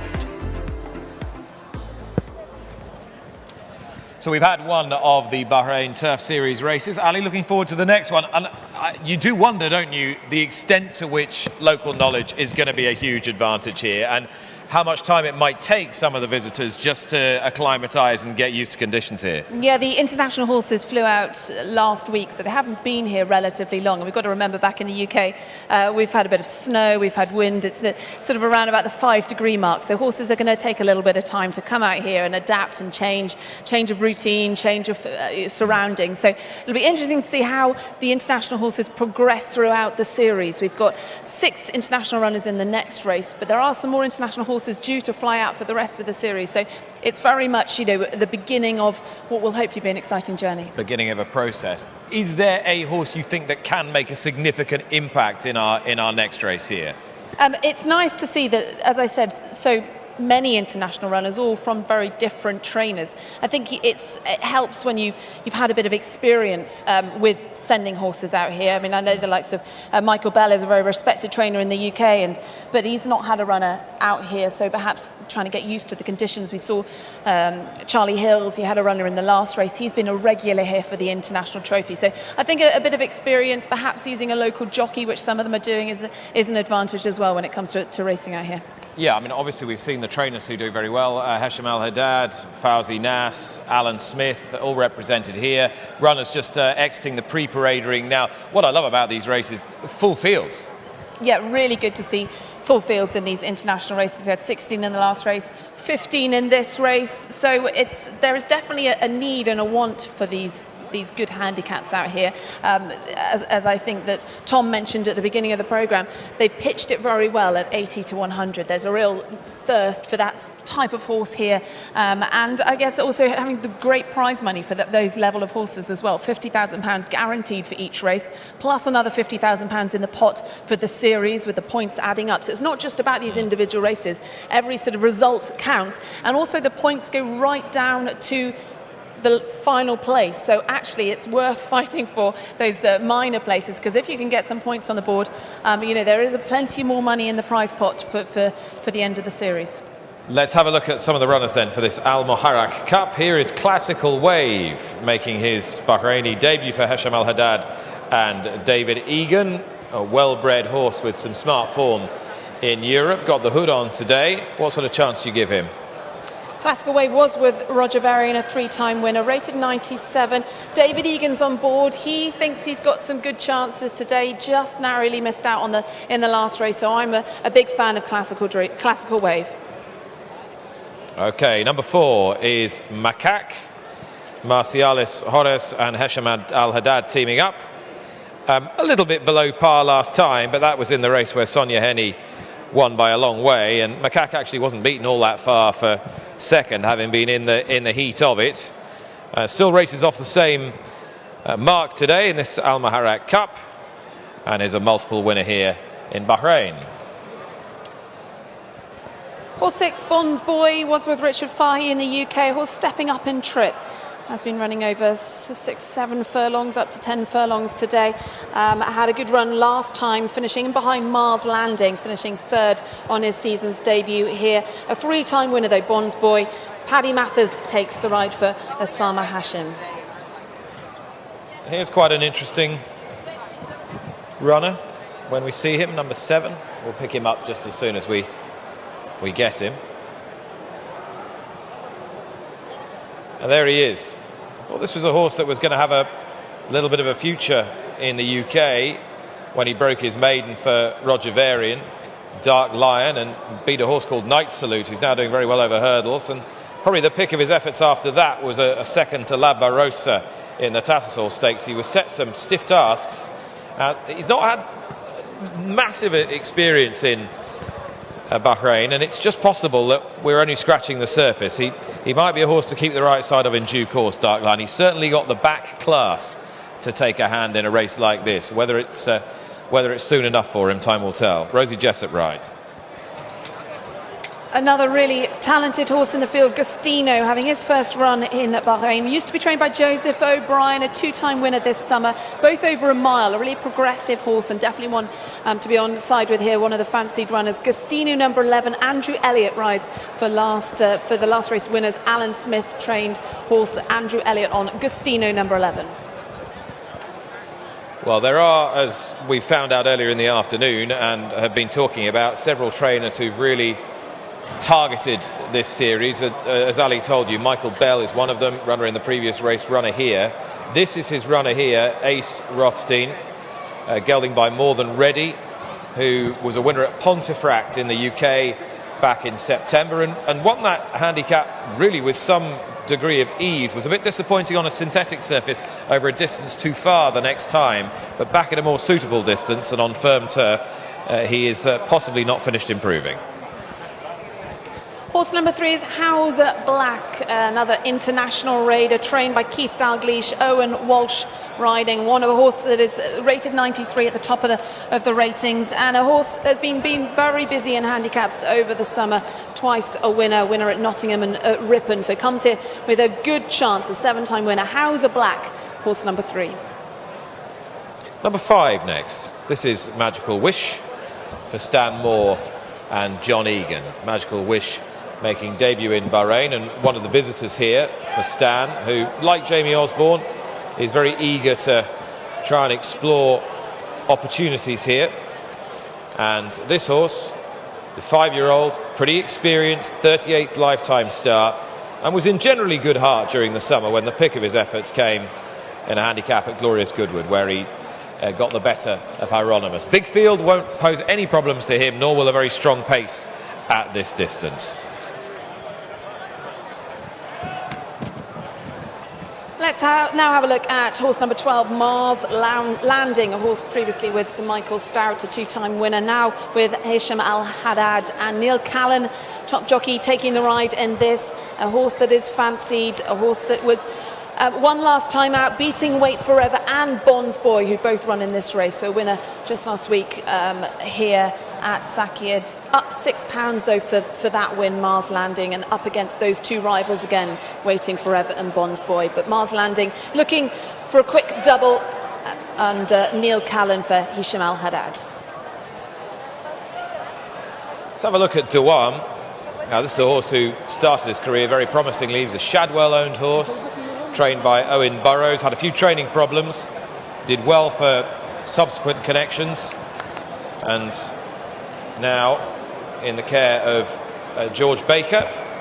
Dewam, having been bought out of the Shadwell dispersal, and Martin Seidel takes the ride, and a horse on his old form who'd be pretty interesting in a race restricted to these sort of horses. Horse number 10, you can see there in the middle, another international raider trained by William Jarvis, ridden by Kieran Schumacher. 9 starts this year and has really progressed up to a mark of 88. 2-time winner. Arku being very busy in handicaps over the summer. Win came at Leicester back in August, but last time seen at Wolverhampton at the beginning of November, comes out here with having had a little bit of a break. So Arku, the amount of Kieran Schumacher for William Jarvis. Here's 13, Wait Forever, the 6-year-old. Abdullah Faisal riding for Ali Jan and Al Hassani in racing, beaten quite comfortably by Mars Landing here last time we saw them, and that was just last week.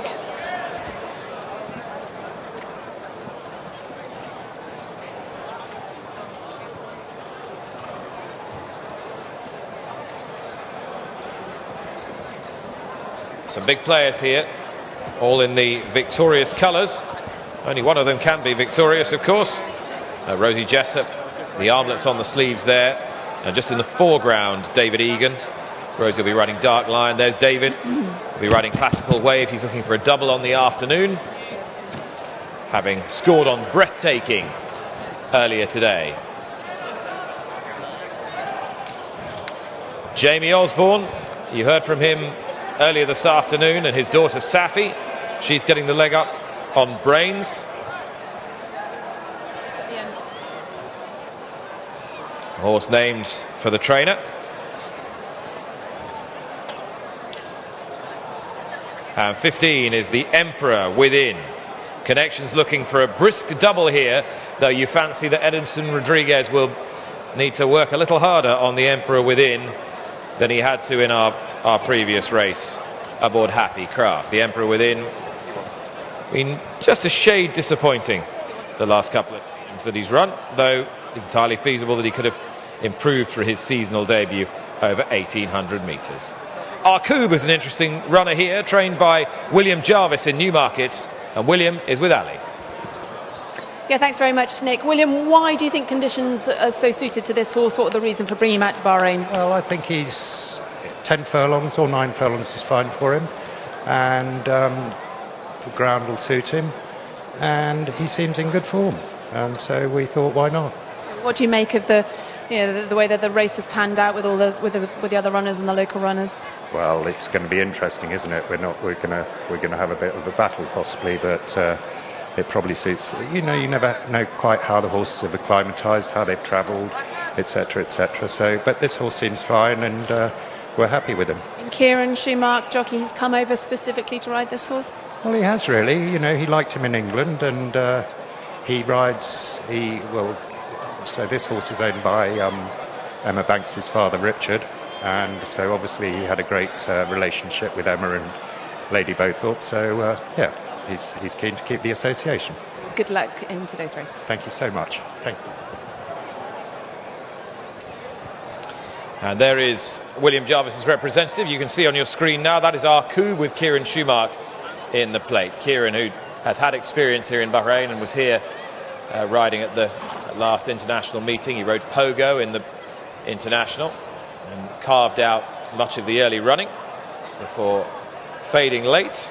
He's on our coup today.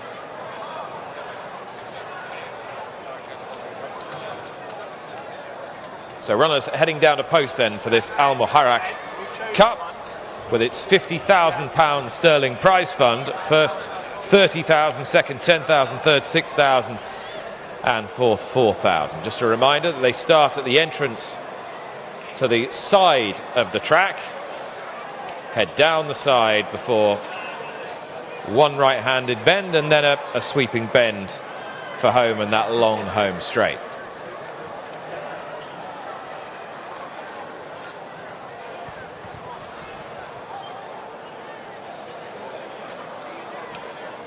George Baker has intentions and designs on having plenty of runners in the kingdom during the course of the winter, and Ali is with Candida Baker now. Yeah, Candida joins me now, wife of George Baker, and you've got number one Darwam in this, four-time winner in the UK. How's he travelled out and adapted to the settings out here? He's a horse that actually was bred in America, so he's done quite a lot of travelling. So travelling wasn't ever an issue for him, and he's settled in really well, and we're very, very happy with him.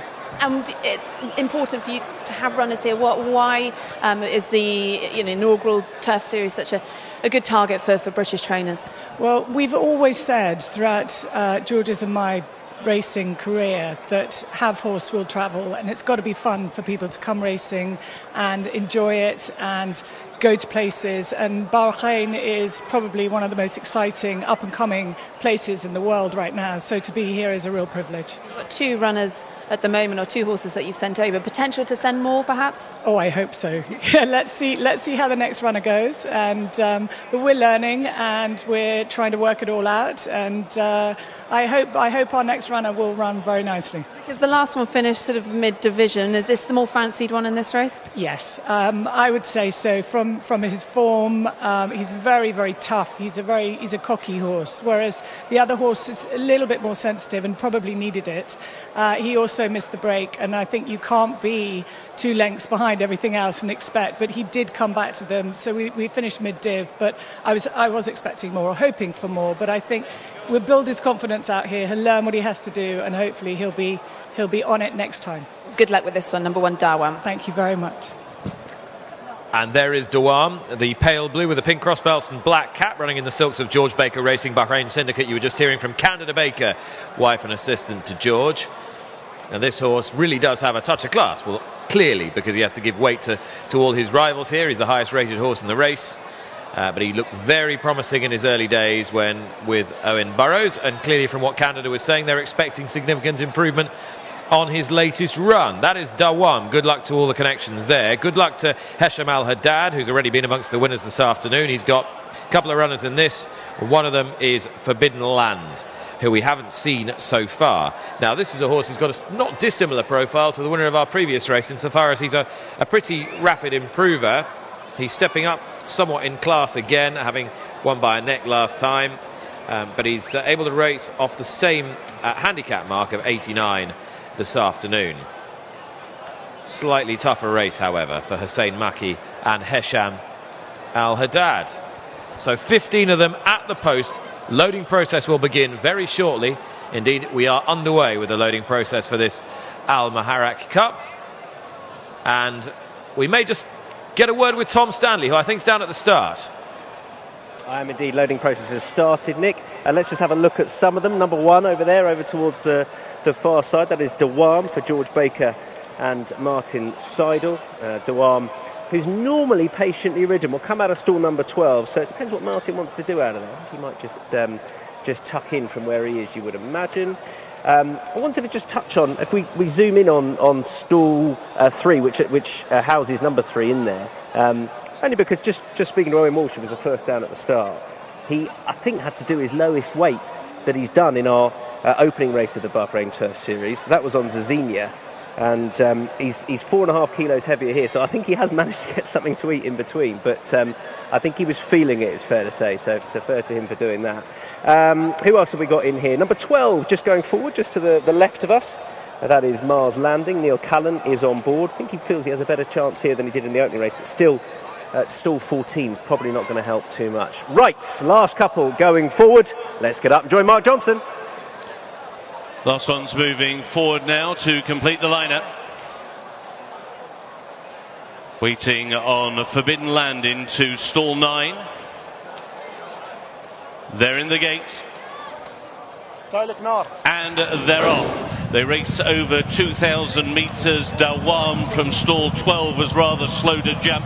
Also Classical Wave, another one not that fast away, as it is Justino towards the inside who goes forward and is right up there with Brains. Justino against the inside rail. Brains is racing in second position, and then Macaque is in third, with up against the inside rail Bonds Boy racing in fourth, with head bowed and very keen. Magical Wish is racing in fifth position, with Ace Rothstein on the inside, followed by the Emperor Within as they make the run into the back straight. Dark Lion has no cover and he's very wide, but making ground around the outside of runners. He's now racing alongside Mars Landing in midfield. Then Howser Black, who's towards the inside rail, just in front of Wait Forever. At the moment, Arcube is towards the rear of the field. Forbidden Land is also right out the back. So too is Classical Wave, and Dawam is in the cheap seats right out the back of the field, as it's Justino who takes them into that far turn. Leads by only a head to Brains, who is in second position. It's Macaque between rivals in third place. On the inside, Bonds Boy up against the inside rail in fourth, looking for a little bit of racing room. Dark Lion has had a very wide trip, but he's still there pitching around the outside as Mars Landing now begins to come onto the scene, and they're in line for home. They've got 500 to go. Justino up against the inside rail with Brains. On the outside is Dark Lion. Macaque is still there, and then with the white blaze, Bonds Boy has now got daylight. Here comes Arcube down the wide outside, staying on. So too now is Mars Landing. Mars Landing, Arcube, and Wait Forever, and now the first three. They're inside the final 150. Arcube down the outside, and Kieran Schumacher battling on Mars Landing. Neil Callan over on the far side, head to head, toe to toe. Mars Landing wins. Arcube in second, Wait Forever in third, tight for four. On the inside, Bonds Boy, and with that one staying on was the likes of Magical Wish. Oh, a thriller for the Al MUHARRAQ Cup. They duelled tooth and nail to the line. Neil Callan and Kieran Schumacher. It was Callan.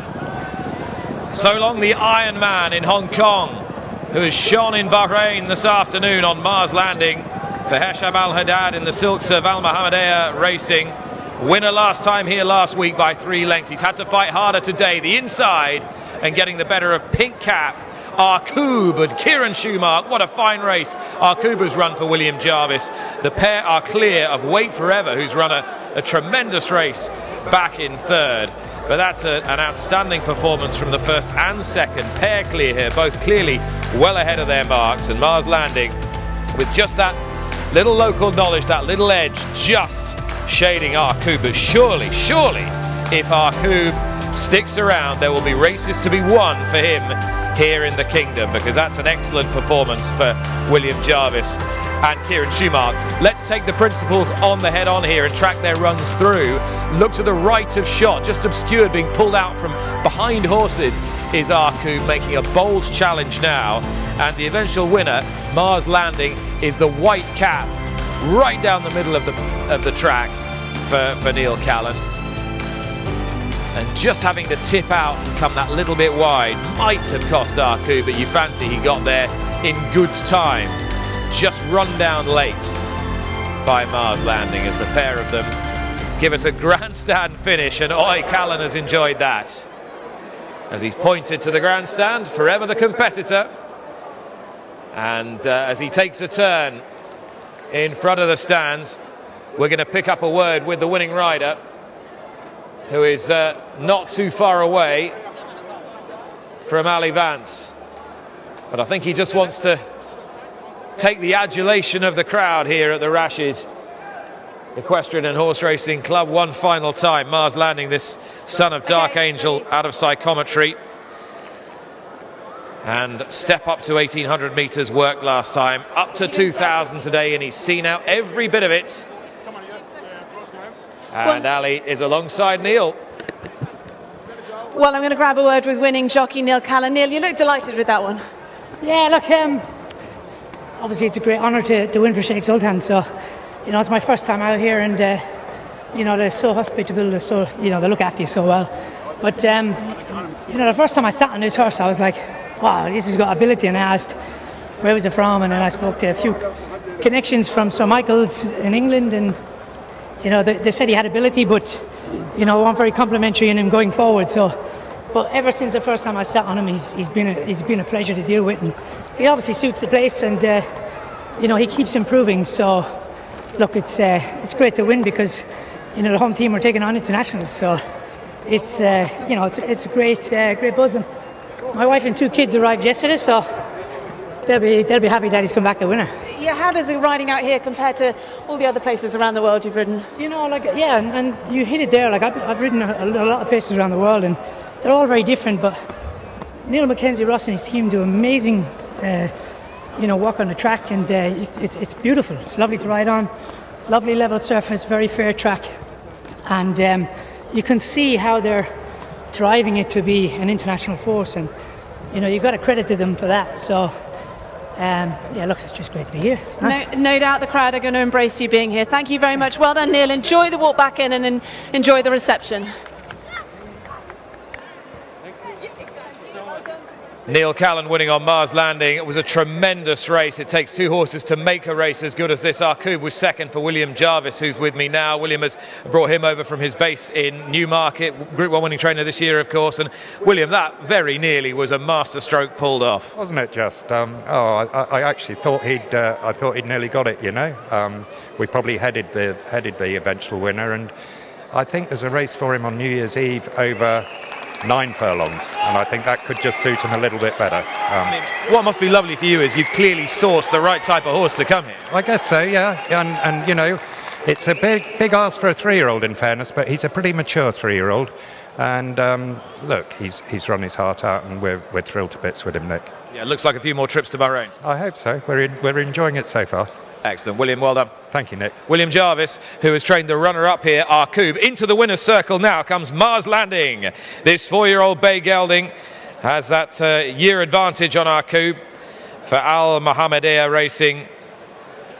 Hesham Al-Haddad, the trainer, and Neil Callan. I think he enjoyed it.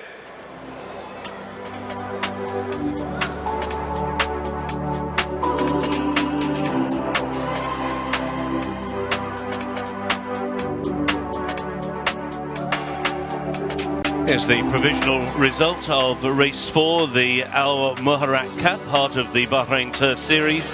First, number 12, Mars Landing. Second, number 10, Arku. Third, number 13, Wait Forever. The 4th horse was 6, Bond's Boy. 12, 10, 13 and 6.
Waiting for race number 4. Race 4 is now official. It's official.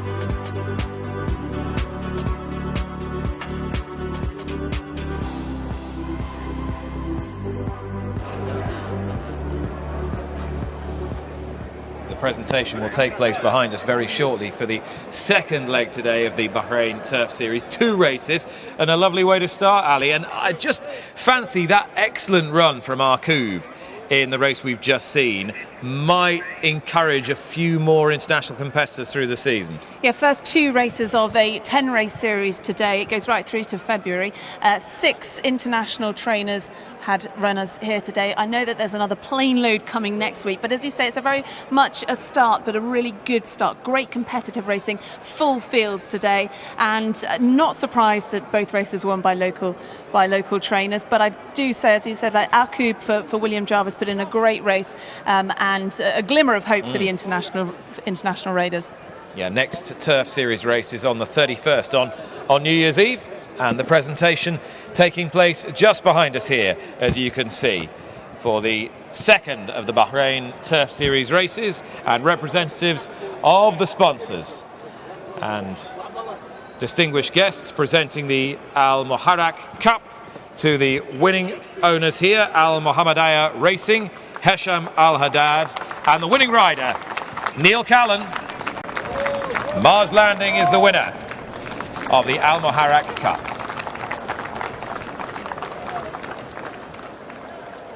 And I think that's another one of the motifs from today, isn't it, Ali? It's the victory of Neil Callan there. Now, normally speaking this week, he would have been in Hong Kong, riding in the international races, a true global competitor, but getting as much of a kick out of that victory as I've seen him get out of anything for a long time. Yeah, I said to him after the race, he looks as pleased with that, as I said, winning top Group 1s all over the world. One of the best performers in Hong Kong. He's been out there a leading jockey for a number of years. Before that, he was very much based in the UK. He's now splitting his time between Bahrain and the UK, doing the winter season here, going back to the UK over the summer. As he said, his family here, it's a lovely victory for the jockey.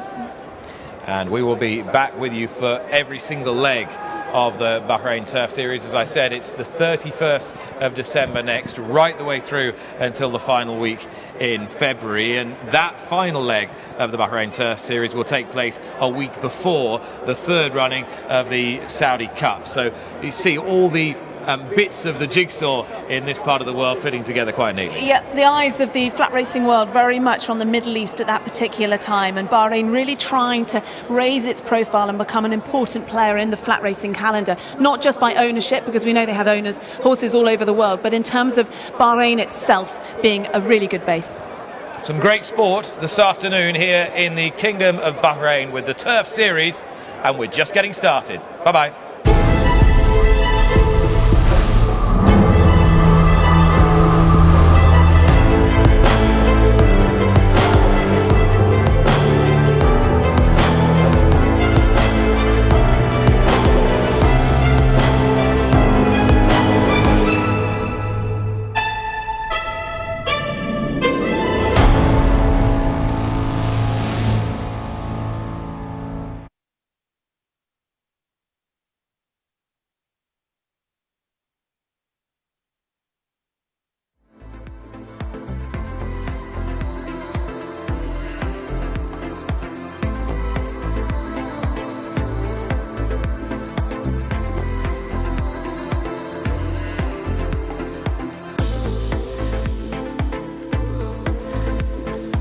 Race 5 on the card is His Highness Sheikh Faisal bin Khalid bin Hamad Al Khalifa Cup.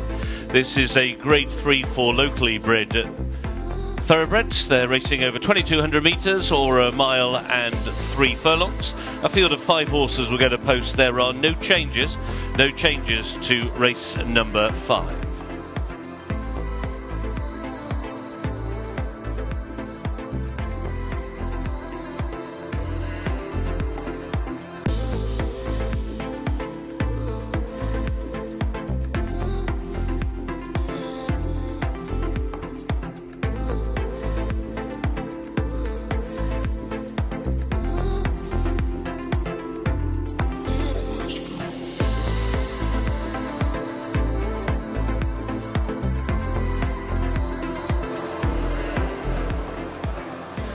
Right, on we roll. Race number 5 is upon us. They start just to the left of the stand, you'll see. They go pretty much straight into that top bend here. This is number 1, Aslan, under Phil Dennis. Aslan, who was last seen winning over 1,800 metres last week and defeated Henry the horse and won well on that occasion. The usual blinkers are on.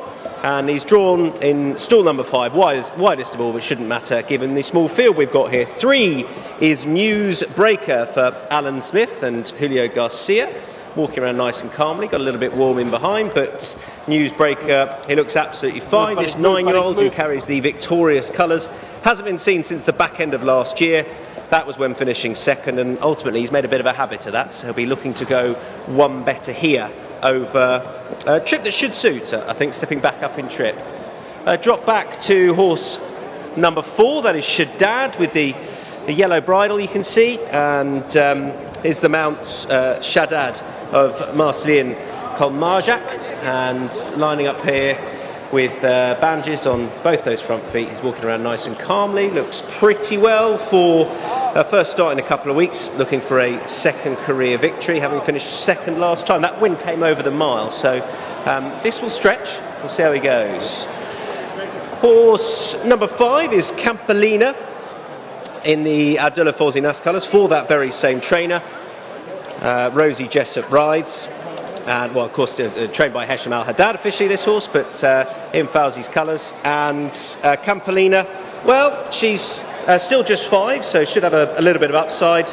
A couple of recent wins came at the start of the month, and that's not bad form either. Finished second last time over 1,800. The step back up in trip, I think, will be a plus. She's won over this course and distance before. We have done 4 of them. Just waiting on Living Art. That's who we're waiting for. Living Art, who also carries the Fawzi Nas colours. Hussein Marki will ride Living Art. We're just waiting for him to make an appearance. Living Art, who was also in that Campolina race last time. And he'll be the mount of Hussein Marki. There's Rosie Jessup. She's having such a good year of it out here. She rides Campolina for Hesham Al Haddad, just waiting to get on board. Campolina looks particularly well, walking around nice and calmly, I thought. And there's Phil Smith, handicapper. I think he'll be pleased enough with the finishes we've seen out here so far in the 2 feature races. Had some good finishes. That last race was a real protracted battle, and a very good finish we saw as well. Still no eyes on Living Art. He'll be making his way into the paddock shortly. Really good turnout, and a local crowd really enjoying their time of it here as well. There is Shaddad, who's still walking around nice and calmly, most colourful of all the runners that we've got here. Good viewing spots we've got in the paddock here, and that young gentleman has got an A1 position as the horses make their way around. It is lovely, you can get so close to the horses here, and generally they're very well behaved as well. And good informative race cards as well, with plenty of form that you can peruse when selecting who you think's most likely to come out on top.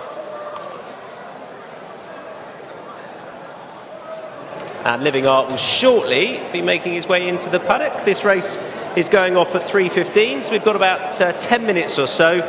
Nice gaps, allowing for a good look at all these horses. Just a reminder that we do start pretty much in front of the stands, just over to the left, so you get a nice view of the horses coming out the gates, making their way around, which they'll do so very shortly.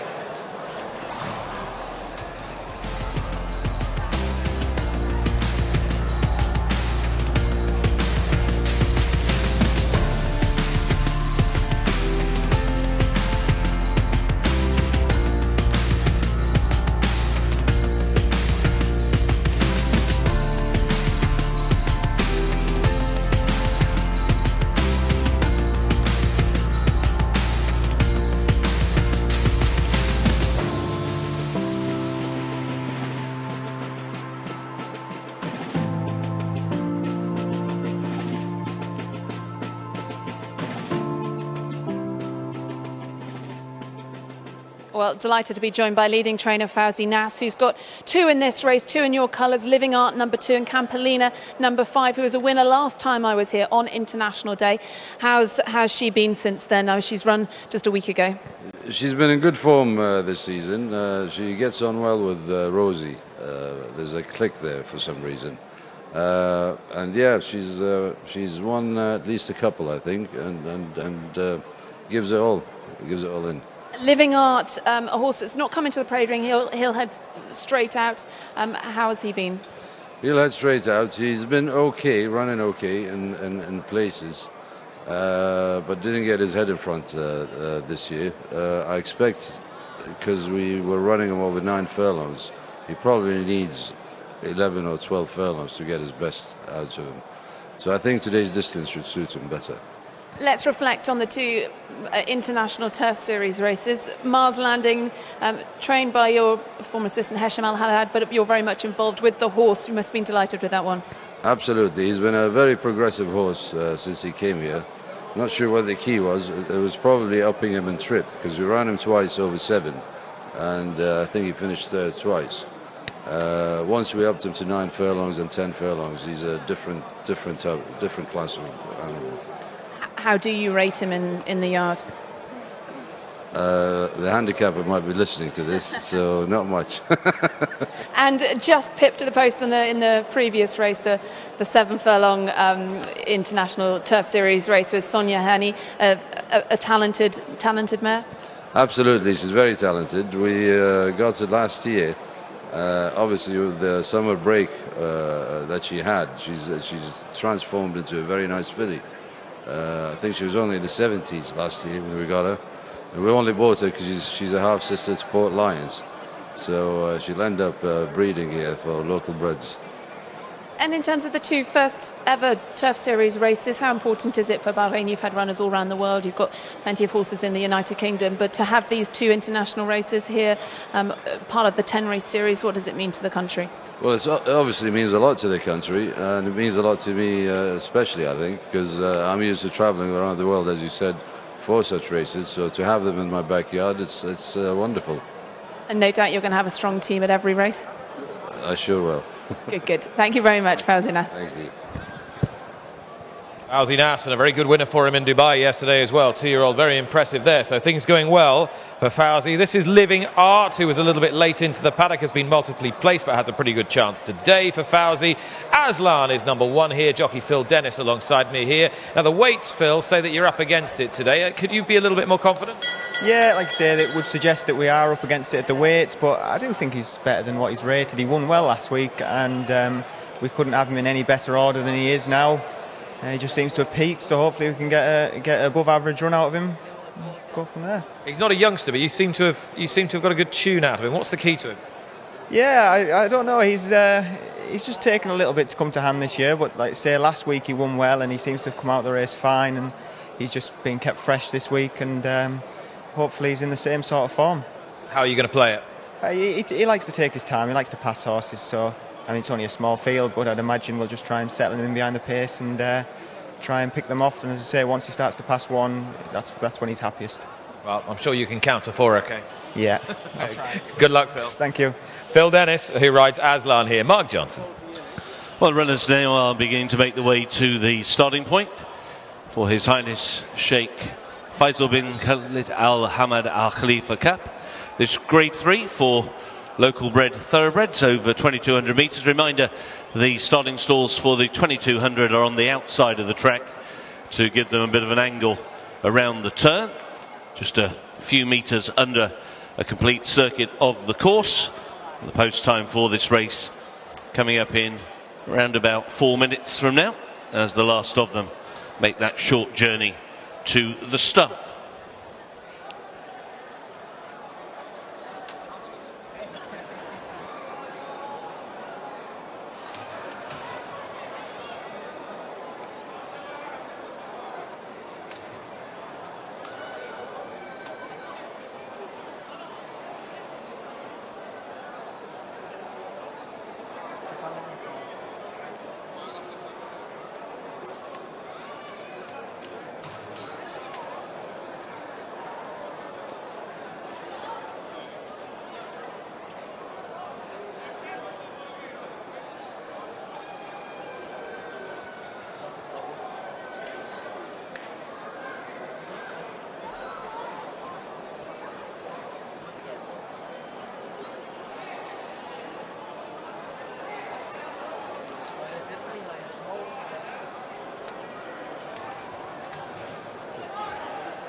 So 2 of the 5 have arrived down at the start. This is horse number 2, who was late into the paddock and now first out under Hussein Maki. Living Art, this chestnut gelding, just a 5-year-old, rising 6-year-old now, who was in the Campolina race last time, finishing 3rd, length and a quarter behind stable companion Campolina, so has a bit of ground to make up. But I suppose on the plus side, horse has gone well over this distance before, and this is of course a little bit further, 400 metres further than that last run, so that might suit a little bit better. We'll come out of stall number 3. Number 3 is right in front of us, Newsbreaker for Alan Smith and Julio Garcia. Alan looking to continue his good afternoon so far. Newsbreaker has got a little bit warm. I mean, it is it's a warm afternoon, as you'd expect. Most handle it pretty well and are quite used to it. In fact, the one horse that I was particularly worried about down at the start, in truth, was Happy Craft, who won the first of the Bahrain Turf Series races, and she did it in fine style as well. So, given it's a warm afternoon, you wouldn't worry too much. And this horse, Newsbreaker, he looks relatively relaxed. He knows his way around, this 9-year-old. He's got 11 wins to his name so far. He'll want to go one better than he has done of late under Julio Garcia. The rest of them are just joining us. Just see over the far side, they're coming down to join the rest of them. Here's number 1, Aslan, for Phil Dennis. We've just heard Nick in conversation with Phil talking about the weight that this horse has to shoulder here, or at the weights. That potentially could be an issue given the rating, but Phil is hopeful. Right in front of us here is Campolina. Nice looking bay mare. Look, she stood nice and still for us. She's having a good look at Hayden, our cameraman. He's wise to do so, but yeah, she looks nice and relaxed, getting a good pat down the neck there from Rosie Jessup, who knows her very well and who was on board for a couple of those successes right at the start of this season, and was on board for that run last time in the race won by Alejandro, over 1800, but back over 2200 where she was successful a few starts back. That's no bad thing. She'll come out of stall number 2, and you'll see, just point out the gates here right in front of us, that we have this at a couple of the starts, 1800 and 2200, that they position the gates on the left of shot, as you can see it, so on the outside line, and that is because it means they just get more of an angle in the bend. You can see how tight we are to the bend here, to the start. If the stalls were on the inside, over the other side, it really wouldn't give them much chance to sort themselves out. So at least the riders are going to get some sort of line into that top bend. And the other plus is it's quite a sweep as well before you hit that back straight and then go into another bend before turning for home. So yeah, you've got a bit of an angle into that first bend. I think that's what makes it interesting enough, this start, and wise of them to put the stalls where they are. So, first one going in is Campolina. The other 4 will join them, and we will join Mark Johnson. Low in the gate.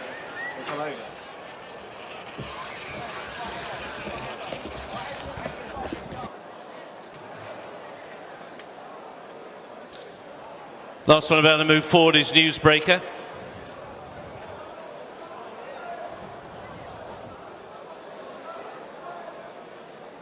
Very restless in stall 3 is Living Art. Rider Hussein Maki at the moment off the back of Living Art. Going to be helped out by one of the gate crew. Living Art now rearing up in the stalls.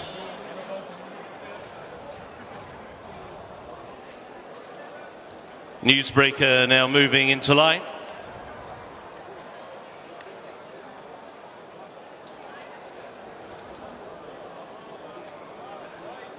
I'll give him one turn as Living Art still isn't settling in stall number 2.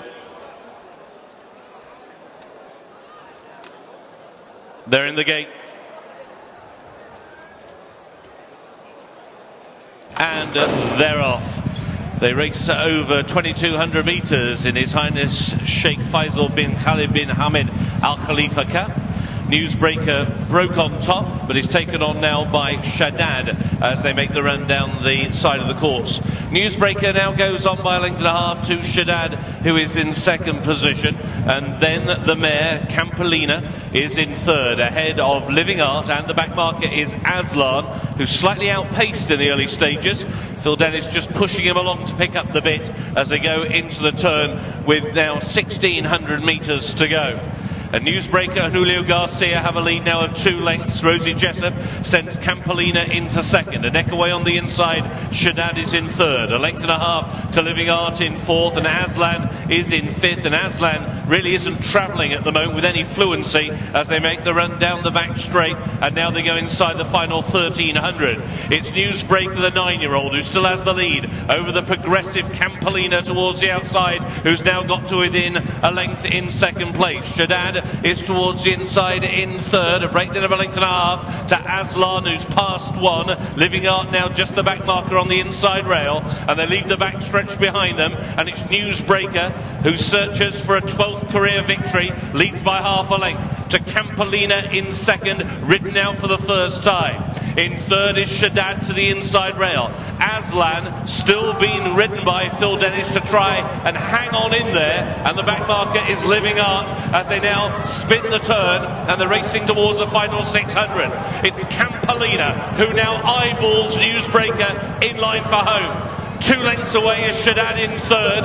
Aslan once again repassed by Living Art inside the final 400. Campolina going best. Now the lead is 3 parts of a length over Newsbreaker, an all-out drive. Living Art tries to join the party as they race on now inside the final 200. It's Campolina from Living Art as they now race inside the final 100. Campolina, Living Art, who will get the barn bragging rights on the outside? Living Art up in time. Living Art wins. Campolina in second. Newsbreaker was third.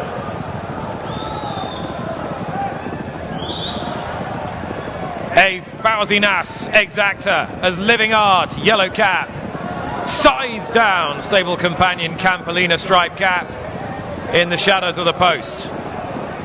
Everywhere bar the line for Rosie Jessup and Campolina, but here comes Living Art and Hussein Maki, regular rider of this horse, and the chestnut in the end has a margin of nearly a full length at the line, perhaps 3/4.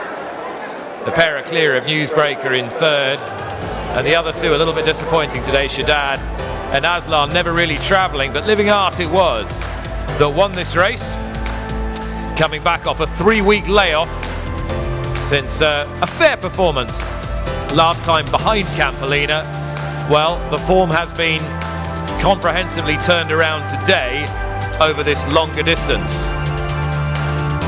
All that said, however, Campolina had form over 2,200, and you wouldn't have said lacked for stamina particularly. Perhaps just hanging out in front a little too long, this mare, and Living Art with a target to aim at. Got a renewed challenge up the fence under Hussein Maki for Hasham Al Haddad and Fauzi Nas. The Nas colours 1 and 2, Al Haddad 1 and 2, and both bred by the owner as well. Hussein Maki beating Rosie Jessup, pair clear in the His Highness Sheikh Faisal bin Khalid bin Hamad Al Khalifa Cup.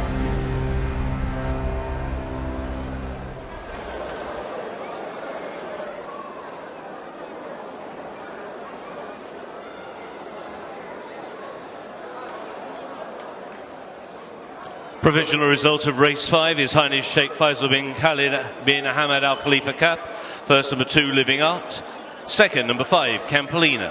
Third, number 3, Newsbreaker. The fourth horse was 1, Aslan. 2, 5, 3 and 1 the numbers. The distance is a length and the same. A length and the same. Well, I'm going to have a word with winning jockey Hussein Maki.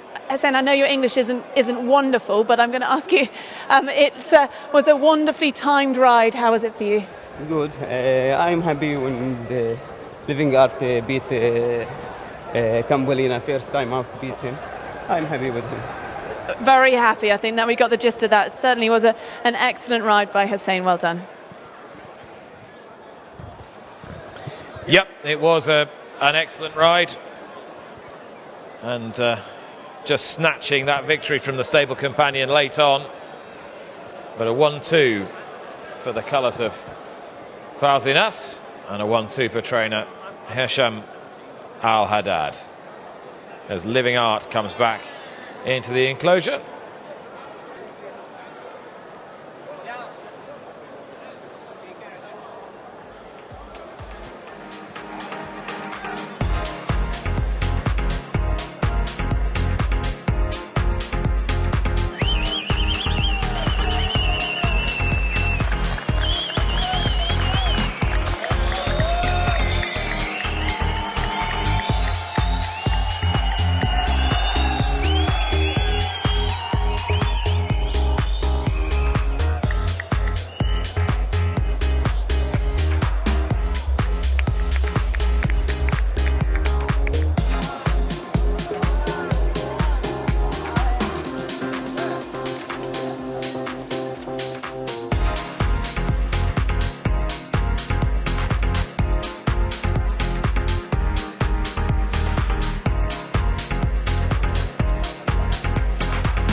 Race 5 is now official. They're weighed in.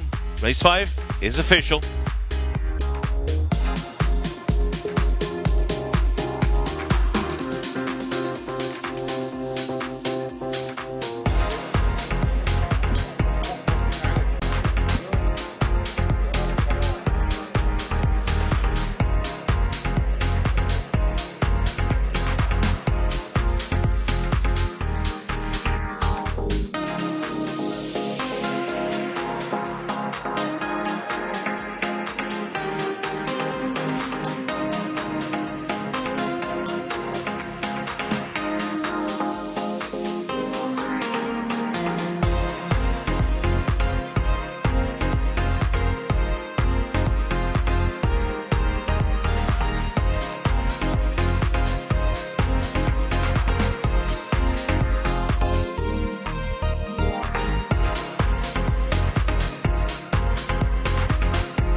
Trophy presentation after our 3:15 race, race 5, the His Highness Sheikh Faisal bin Khalid bin Hamad Al Khalifa Cup. And we welcome His Highness Sheikh Faisal bin Khalid bin Hamad Al Khalifa to present the trophy here, the handsome trophy, to the winning owner, Fawzi Nas, the winning trainer, Hesham Al Haddad, and the winning rider, Hussein Maki, and their representatives after the victory of Living Art, who defeated Campolina in race 5 at 3:15.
Race number 6 is His Highness Sheikh Khalid bin Hamad Al Khalifa Cup. It is a Grade 2 for imported horses. They'll be racing over 1,200 metres on the straight course, that is 6 furlongs. A field of 6, some of the very best sprinters here in Bahrain. And the 6 runners with no changes. They're about to make their way into the paddock for race number 6.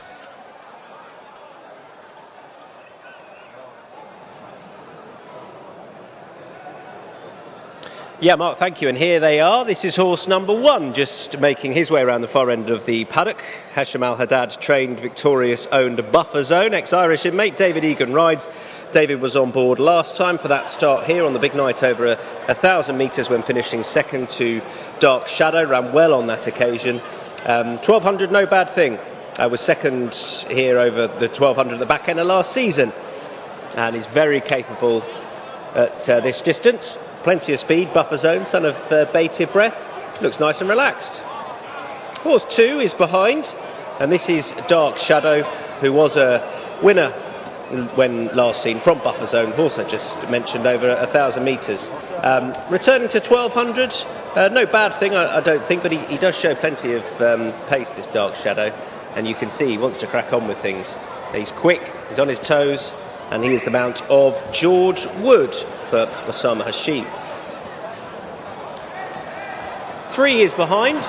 Looks well turned out, this horse. Nice quarter mark. Some effort been made with horse number 3, who is a son of Holy Roman Emperor. Ensign Rodriguez and Alan Smith, who combined in the first of the big races, looking to go in again. Will come out of stall number 2.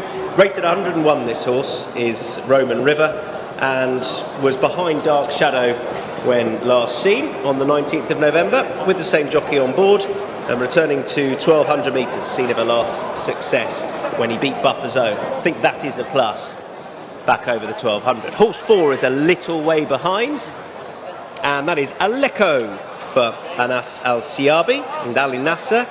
And Aleko is a Cape Cross, but belying his pedigree a bit with form over sprint distances. 1,000 metres was probably a little bit sharp last time, but to return to 1,200 I think is going to be a plus. Was successful here a little bit earlier on this season over this distance. Graphite Storm is the grey in shot. Looks well, looks relaxed. Does Graphite Storm. Last start came a month ago. That was in the race won by Kinks. We'll want to improve on what we've seen.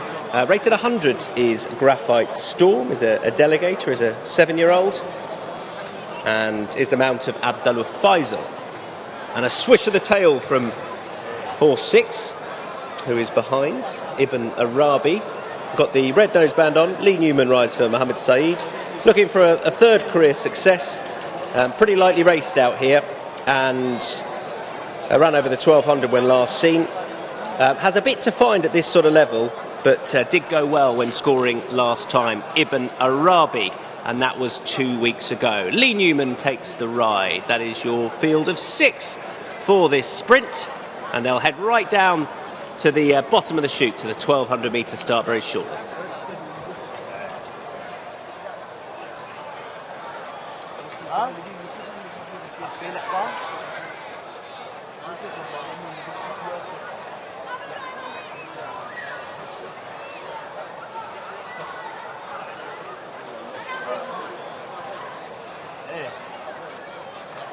أنا صابر عليك فوق.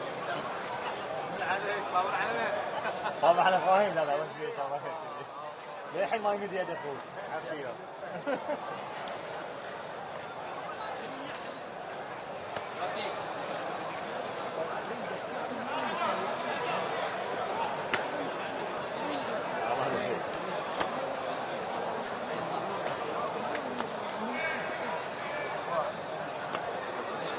رشح الحين وش تقول براين رشح الحين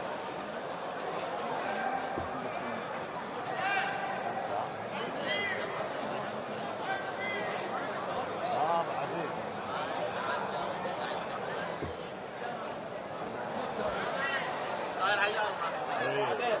زين سويت فيه زين سويت فيه الاولي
Horse set on track now for race 6.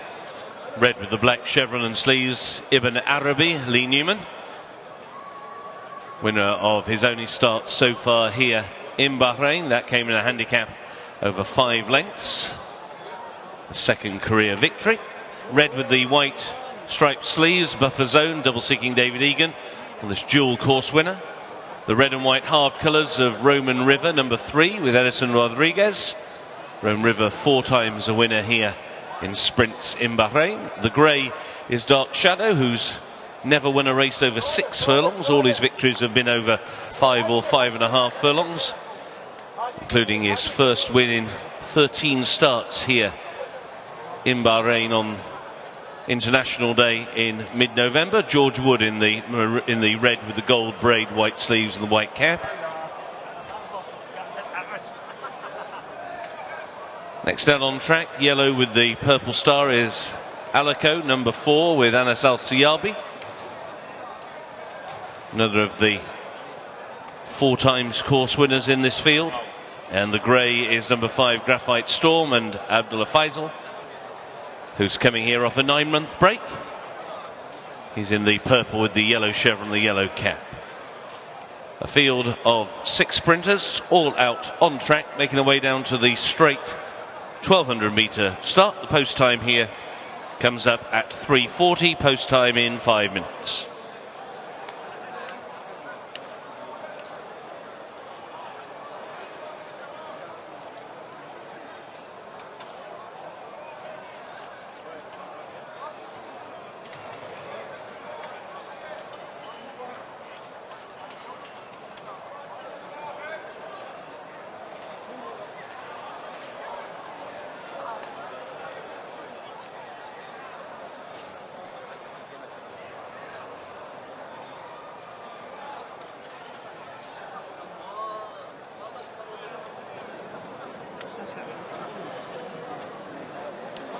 So runners are on their way down to this 1200 metre start. As you can see, was down at the start a few weeks ago for the big night, for the night of the Bahrain International Trophy. And I must say, the straight course is in fantastic nick. It is a perfectly flat straight course. We often see in the UK the undulations that you get over there and the different idiosyncrasies provided by straight courses.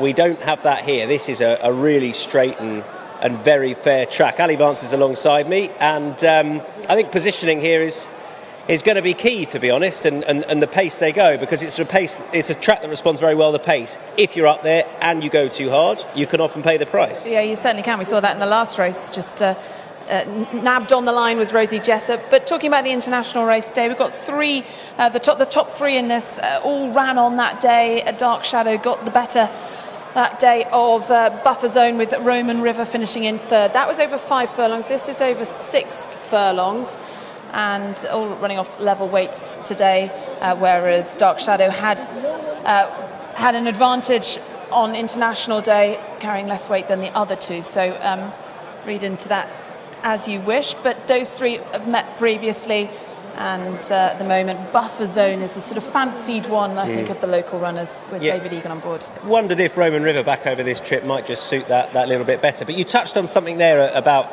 our last race, a horse coming from off the pace.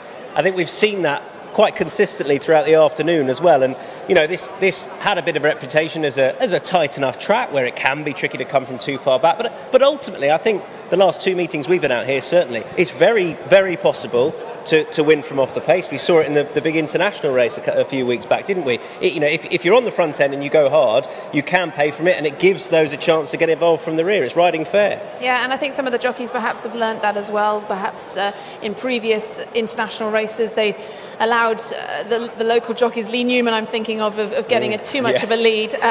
He won it, of course, 2020. He had a great lead in 2019, just nabbed that time. But I think perhaps the jockeys have learnt not to allow that to happen. Yeah, it meant that for the Bahrain International Trophy, I ended up saying to people they won't let Lee Newman loose on the lead because of what happened the two previous years. But we've certainly seen it riding nice and fair. You can see where the stalls or the gates are positioned on this occasion, so they should come up the centre. It's not the widest of straight courses, so when you do get bigger fields on the straight course, they can look to make use of either side, but small enough field here, so they'll probably head pretty much bang down the centre. And we'll see how it's run, and we'll see how it suits. Buffer Zone is certainly the fast horse in the race, and is having another go over the 1,000 metres, as you say, Ali, where the last two successes have come. So I think David Egan will look to make use of this horse and make use of that speed as well, and see if it suits. He's another horse that is now trained out here, but had a good career internationally in Ireland, and another one of those horses that have applied their trade perhaps in Europe and are now making a fist of it out here and doing well, Ali. Yeah, certainly doing well. 6-time winner, Buffer Zone, and done very well this in recent seasons. Winner last time out, winner back in February as well over the 5 furlongs. This, of course, over 6 furlongs. But great to see a really good crowd here this afternoon. A really good atmosphere, an atmosphere on par with International Day. So it's nice to come back here. Obviously, it's the first fixture for the International Series, but a great buzz about the place. Yeah, we just saw an attempt at kite flying there. It's not that windy out here, but good luck to that individual. Will that get off the ground? I don't know, possibly. It's not my area of expertise, I must say. But good luck to that young chap out there. And as you heard Mark say, they're at the post now. And we can get up to Mark for the call. All yours.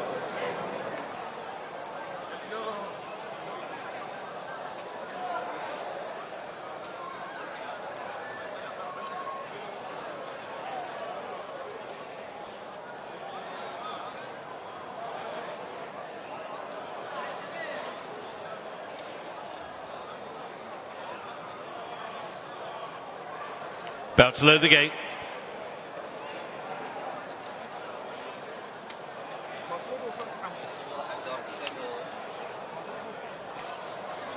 Graphite Storm is the first one in with Abdullah Faisal, goes into stall 5. Stalls on the straight track in the centre of the course. Into stall 6 goes Ibn Arabi, but just backing away, has the blindfold on for stall's entry. Roman River goes into gate 2 with double seeking Edison Rodriguez.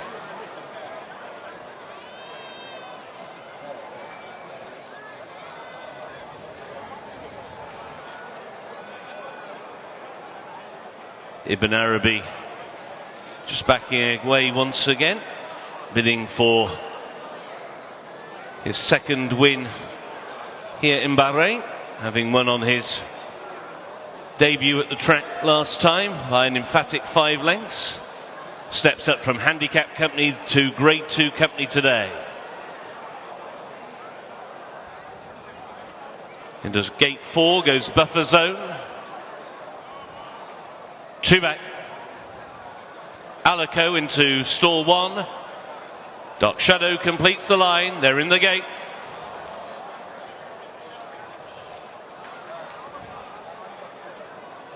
And they're off, sprinting over 1200, and they got away to a very level break. It's now Roman River who has just taken the early lead with Buffer Zone towards the near side, racing in second. Alico just in behind them in third, and then Dark Shadow followed by Ibn Arabi, and the back marker is Graphite Storm as they race on down the centre of the course and on now towards the final 800.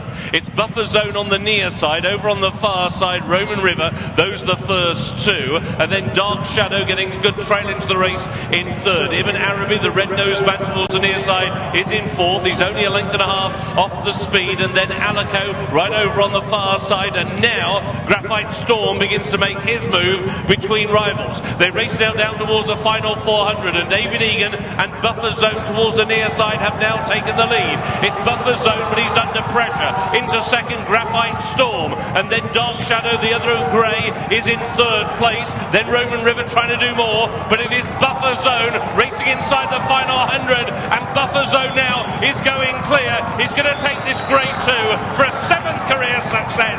Buffer Zone in a romp. Tight second may just go to Dark Shadow, followed on by Graphite Storm and Alico.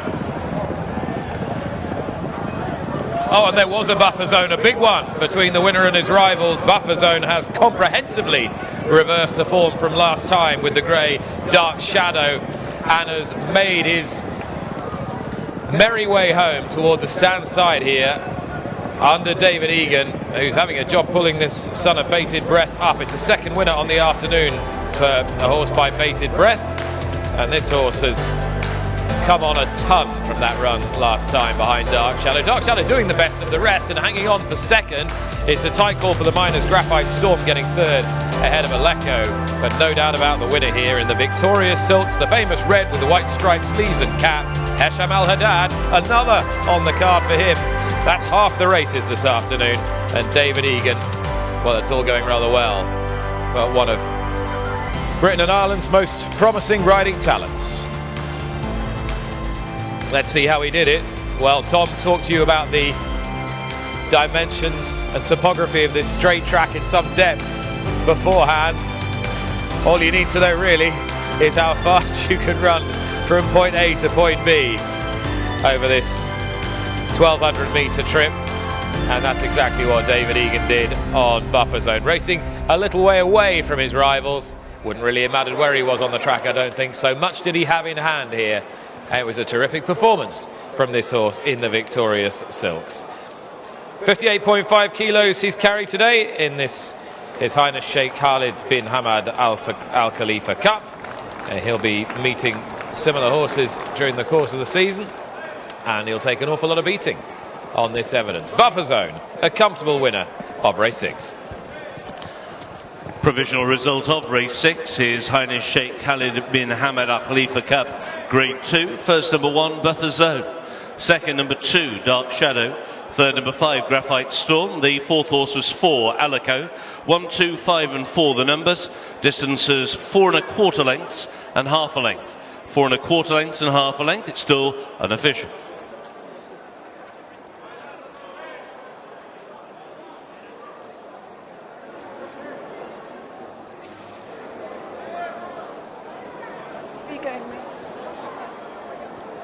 I'm going to grab a quick word with winning jockey David Egan. Second victory today, David. This horse finished behind Dark Shadow last time. What was the difference today? Wasn't giving him a weight allowance. That was a big difference. We changed tactics today. He worked last week, and we actually walked him over a little bit further than the sprinting distance, so we knew we had stamina on our side. And he's a horse, he can be a bit of a thinker. He gets a bit lonely in front when you sit him in behind and you go and make your challenge with 2 to run. And today Fauzi just said make every post a winning one and make his mind up, and to be fair, he's very game all the way to the line. And he's comfortable in the end. He was, yeah. Stayed the trip out really well and took me there, which is nice, and showed a very game attitude. He's a very good sprinter. Second victory today. You're enjoying your time in Bahrain in winters? Yeah, absolutely. Fantastically part of a great team, Fauzi, Nas and everyone there, and to have a winner for His Highness Sheikh Nasser on a day like today is fantastic. Well done, and enjoy the reception.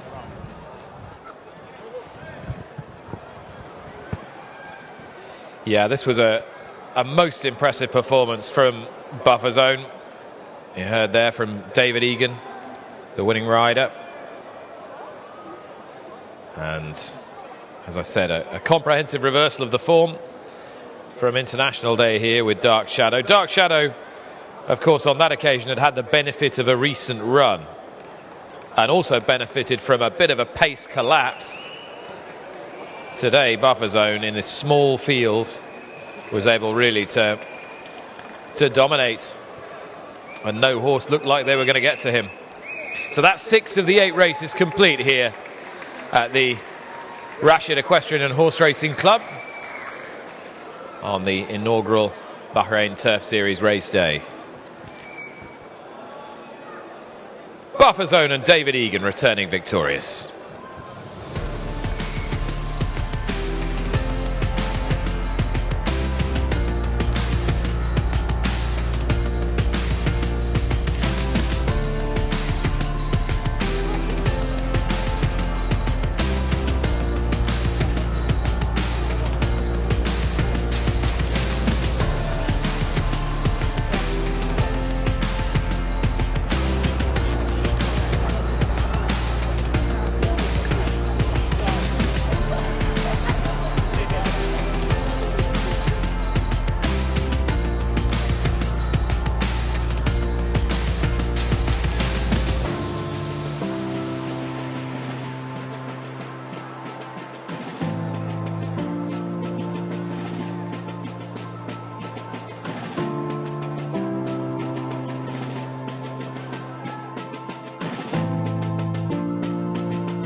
Race 6, they are now weighed in. Race 6 is official.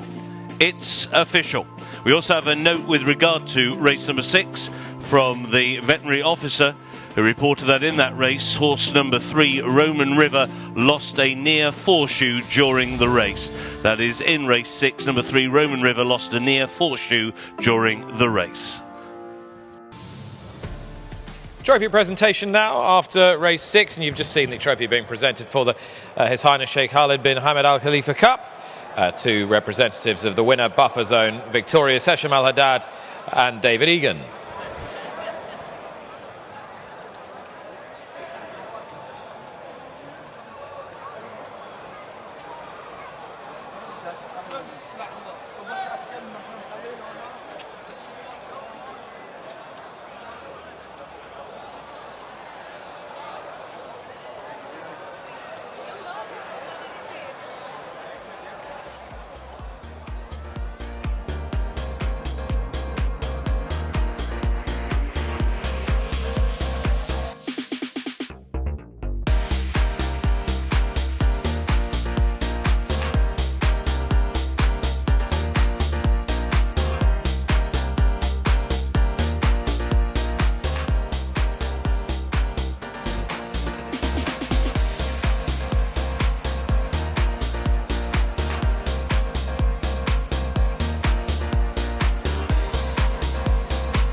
Race 7 is His Highness Sheikh Khalid bin Hamad Al Khalifa Cup. This is a Grade 1 race for imported thoroughbreds. They'll race over 1,600 metres or 1 mile. There are a field of 6 horses due to get a post, and there are no changes to race number 7. Race 7 has a post time of 4:05 The post time is in 13 minutes.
Right, horses have entered the parade ring ahead of our 7th race, Class 1, Grade 1 time, and number 1 is Balestra for Markelis Hares and Hesham Al-Haddad, who ran in the race won by Sonia Henny last time. We know that's a good bit of form. Balestra, though, was pretty comfortably held on that occasion. That was over this course and distance. Neil Callum was on board that time. I suppose that the plus could be that he might just take a step forward for that reappearance run.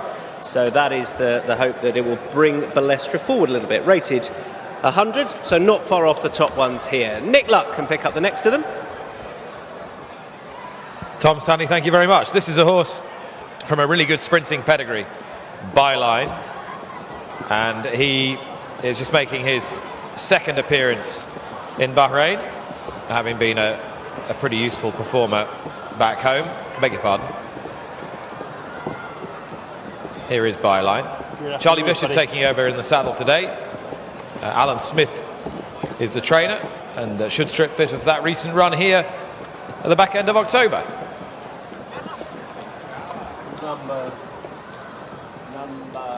Number 4. Number 4 is behind, and this is Kula Forest for George Wood and Haider Ibrahim. Come out of gate number 2. Doesn't have a huge amount of time with Byline. Rated 103, this horse, Kula Forest. Reappearance run was behind Kinks, was a good effort as well over the 1400. Had previously been placed over this trip, so that might well be a plus returning to this trip. Just looking at him, I think he might just take another step forward for this start as well. I wouldn't suggest he's an easy horse to get fit, size of him, but we'll see how Kula Forest goes. Here's a horse again with some previously useful form, which would make its current mark a pretty attractive one. This is Legendary Lunch, but he's not getting any younger. He's 7 now. 8 lengths behind Kinks last time. That was certainly a more encouraging reappearance than some of the form at the back end of last year, and the handicap has given him a chance by dropping him another £3. And up to 1600 metres, perhaps that might bring about a bit more improvement. Horse 2 is in. Horse 2 is just at the back of the field, just behind Legendary Lunch that we've looked at actually, which is Beauchamp Baganal. There is Beauchamp Baganal for David Egan and Hesham Al-Haddad. Ran really well last time behind Sonia Henny, and well, we've seen that form take a nice little boost with Sonia Henny running so well earlier on in one of our feature races, and that was back in a handicap company, so stepping back up into the top company here. Has a bit of form to find with Byline, but you'd have to be positive based upon what we saw over the 1600 on that last start 3 weeks ago, and should strip fitter for it as well. Beauchamp Baganal for David Egan, who's having such a good time of it out here and has had a good day.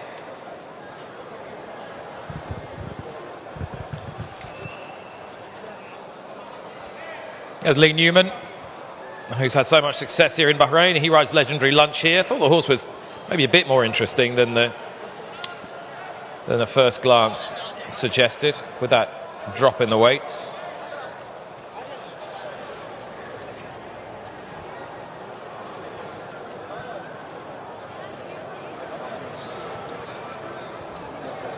There's Alan Smith,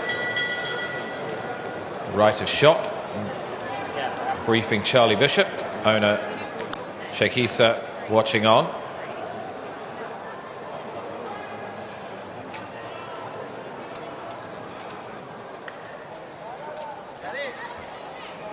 George Wood riding for Haida Ibrahim here, Cooler Forest.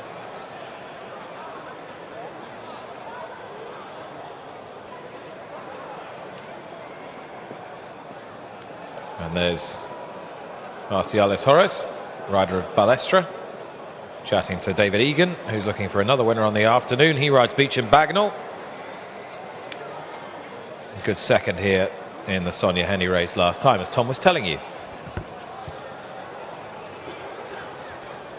Still waiting on Shebil Al Jazeera to come in, Neil Cullen's mount. So that'll be the last horse to come into the paddock. Struggling to see Neil as well. But they'll be in shortly. Big crowd in here watching all the action today, as there is now every Friday. Start over the 1600 here, so right over the far side. And they've got a long time to sort themselves out as well. It's a nice long back straight until they turn for home. So they haven't got the biggest field, but everything should be able to achieve a fair position before they hit a turn. And there is some good form represented here by the likes of Balestra, by Beauchamp Baganel as well, with that Sonia Henny run last time. Also that behind Kinks from Cooler Forest and Legendary Lunch. Beauchamp Baganel is one yet to be mounted. The rest do have a rider on board. Just waiting on Shebil Al Jazeera. I'm thinking that the horse still goes, but one clue I might have is I can't see the rider either. But the rest of the horses all have the jockeys on board now, and they'll be making their way out very shortly. All that except Balestra, actually. Balestra yet to partner up with his rider, but all the others are up.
Runners now making their way out onto the track for the Grade 1, His Highness Sheikh Khalid Al HAMAD Al Khalifa Cup, over 1,600 metres. Runners now making their way across to the starting point, post time in 4 minutes.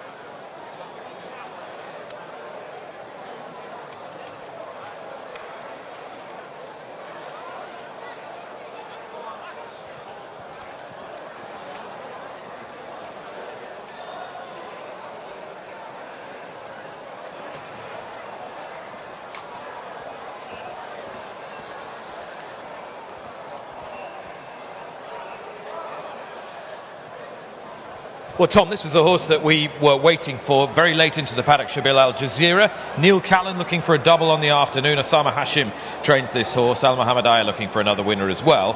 And form tying in with a few of these, and particularly Byline from the Grade 2 race back in October. And that looks to be the key clash in today's race, Byline against Shabil Al Jazeera. Yeah, Neil Callan was on board for that success. That was over the 1600 on reappearance.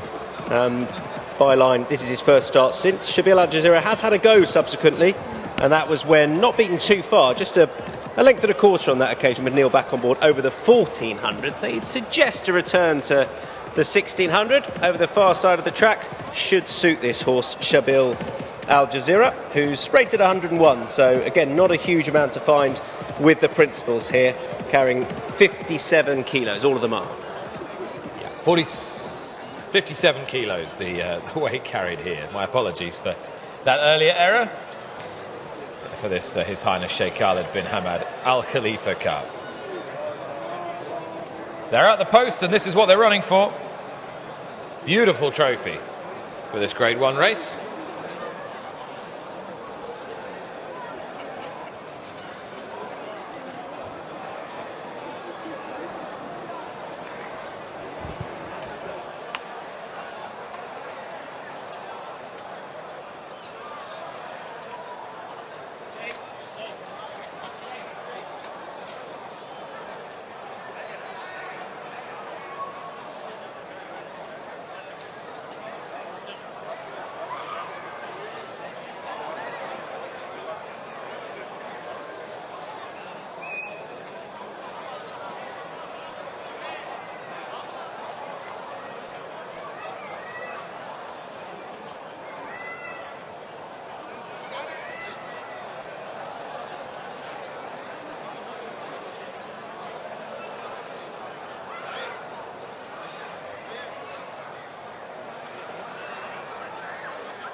They're at the post.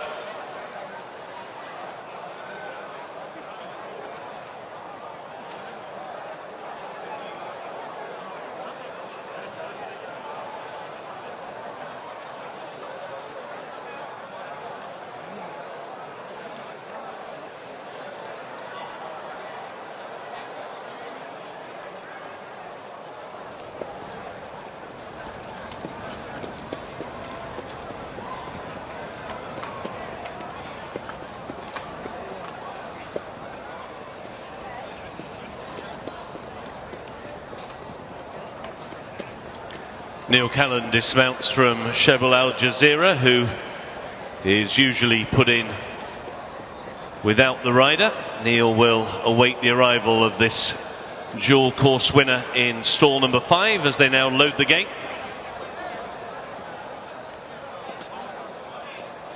Beecham Bagnall, the first one in. Double seeking David Egan goes into gate 3. Next up will be Balestra and Marcialis Juarez, followed in by Legendary Lunch.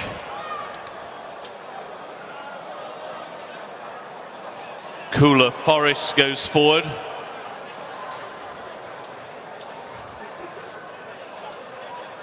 Byline will be next, bidding for his second course and distance Grade 1 of the year. Scored in the Grade 1 here in April. And Shabil Al Jazeera to stall number 5. Neil Callan gets back aboard. Winners of 34 races are in the gate.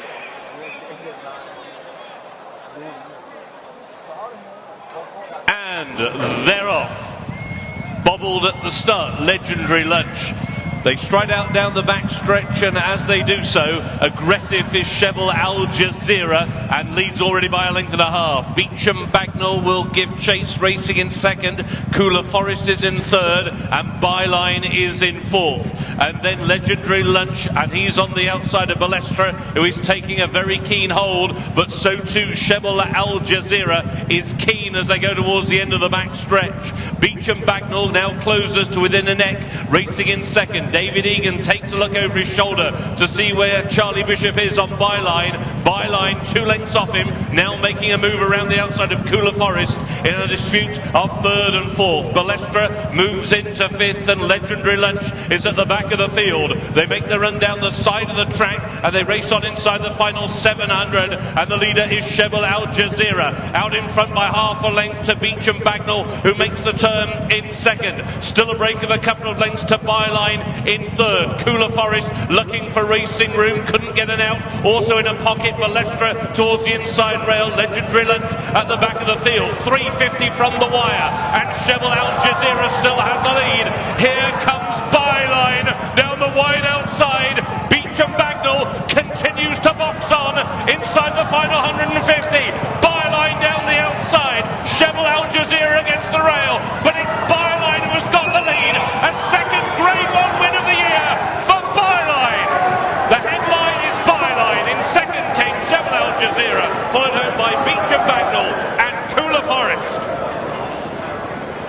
It's sweet revenge for Byline in the silks of Al Adiyat Racing. Sheikh Issa, Alan Smith and Charlie Bishop getting the better of old rival Shebel Al Jazeera, this time in a tightish finish. Neil Callan having to settle for second place for Osama Hashim. Smart horses at this distance, this 1600 metre distance. They're fast milers, these. A Byline by MUHARRAQ, the four-time Group 1 winning champion sprinter, and out of Lauren Louise, the dam of Bogart and Blaine, has won this His Highness Sheikh Khalid bin Hamad Al Khalifa Cup here in the end by 3 parts to a length over Shebel Al Jazeera in second place. If you go back to earlier in the year, it was Shebel Al Jazeera in front and Byline second, but with Charlie Bishop taking over from a 3 kilo claimer today, Byline has reversed the form with Shebel Al Jazeera, who's run another very sound race.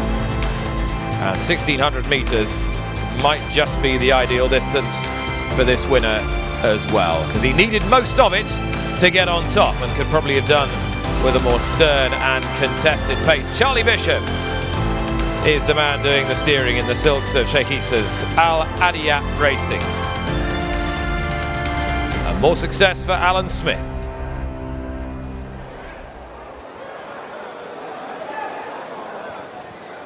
Charlie just taking a turn on Byline. Provisional result of race 7. His Highness Sheikh Khalid bin Hamad Al Khalifa Cup Grade 1, first number 3 Byline, second number 6 Shebel Al Jazeera, third number 2 Beecham Bagnall, the fourth horse was 4 Cooler Forest. 3, 6, 2 and 4 the numbers, distances 3/4 of length and 1 1/4 lengths. 3/4 and 1 1/4, race 7 still unofficial. Let's have a word with winning jockey Charlie Bishop, because Charlie, that's a big ride, plenty of pressure, Group 1 here, first time you've ridden the horse. Yeah, I don't know about pressure. The connections I'm working for are very laid back and kind of lead me to my own devices, which is nice. It was pretty straightforward. I thought the sort of horse ended up sitting on the inside of me was going to make the running, but so I actually changed my tactics a little bit and pop out and just give myself options. But he's done it really well. He looked comfortable in the end. Yeah, he kind of. There was a horse between me and the eventual second, sort of between the 400 and the 200, and he thought he was doing enough. But once he sort of eyeballed the second, he was comfortable again on the line. And a big race win here on a big day, opening fixture of the International Turf Series. How much are you enjoying your time out here? I'm loving it, and it's massive for His Highness Sheikh Issa, who's been brilliant to me, and it's great to get him a winner on a big day. Well done. Our winning jockey, Charlie Bishop. Sheikh Issa delighted to see the navy blue and silver Al Adiyat silks past the post in front here with a bit of an old favourite in Byline. But Sheikh Issa, I just wonder whether we might be scratching the surface, whether there might be a bit more to come with this horse. I'd hope so. And there are races in the region that would be very attractive if he does. He's a horse who stayed this really well today, and you were saying to me you think he might get a little bit further and outrun his pedigree. I mean, he's untried over farther. He's been trained with a bit to get a bit of speed back to win over the trip of today. But we'll go home today and have a conversation with Alan and see if we want to explore the Crown Prince Cup trial. And so if you did that, what would that where would that take you through the rest of the campaign? Well, it would set him up nicely to run the Crown Prince Cup over 10 furlongs at the end of January. Sounds like a plan. Yes, sir. You have Recovery Run running in the next, an exciting new recruit to Bahrain. What are you expecting? A few places I'll be happy. First run in Bahrain with these international imports. Usually it takes them a run or two to acclimatise, as you know. So if he wins, he's a good horse. Congratulations, so well done. Thank you very much. Sheikh Issa going to greet Byline, winner of this His Highness Sheikh Khalid bin Hamad Al Khalifa Cup. And it sounds like there is a plan nicely mapped out, which may take in a huge prize over 10 furlongs. So 1,800 metres next, and then 2,000 metres thereafter. Step him up gradually, this horse. A really good family of sprinters, but this one clearly outstaying his pedigree.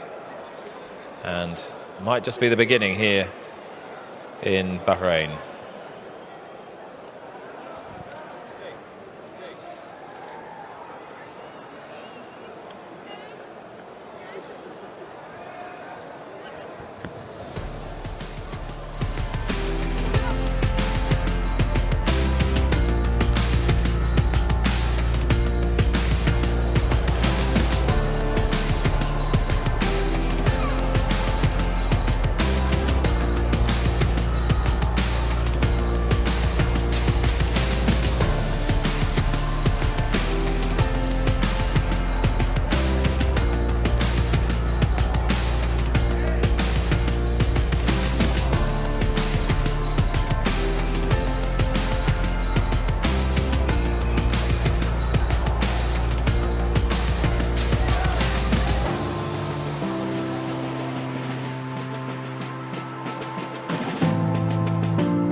Race 7 is now weighed in. Race 7 is official. It's official.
A round of applause as the trophy presentation takes place after our 7th race today to Sheikh Issa and the presentation of the His Highness Sheikh Khalid bin Hamad Al Khalifa Cup after the victory of Byline. Congratulations to the owner and to the trainer, Alan Smith.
Race 8 is the National Day Cup. This is sponsored by Ministry of Information Affairs.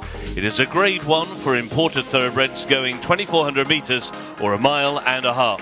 A field of 7 horses will go to post, and there are no changes for our 8th and final race of the day, the National Day Cup. The post time is at 4:30. Post time is in 13 minutes.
Right, horses are in the paddock.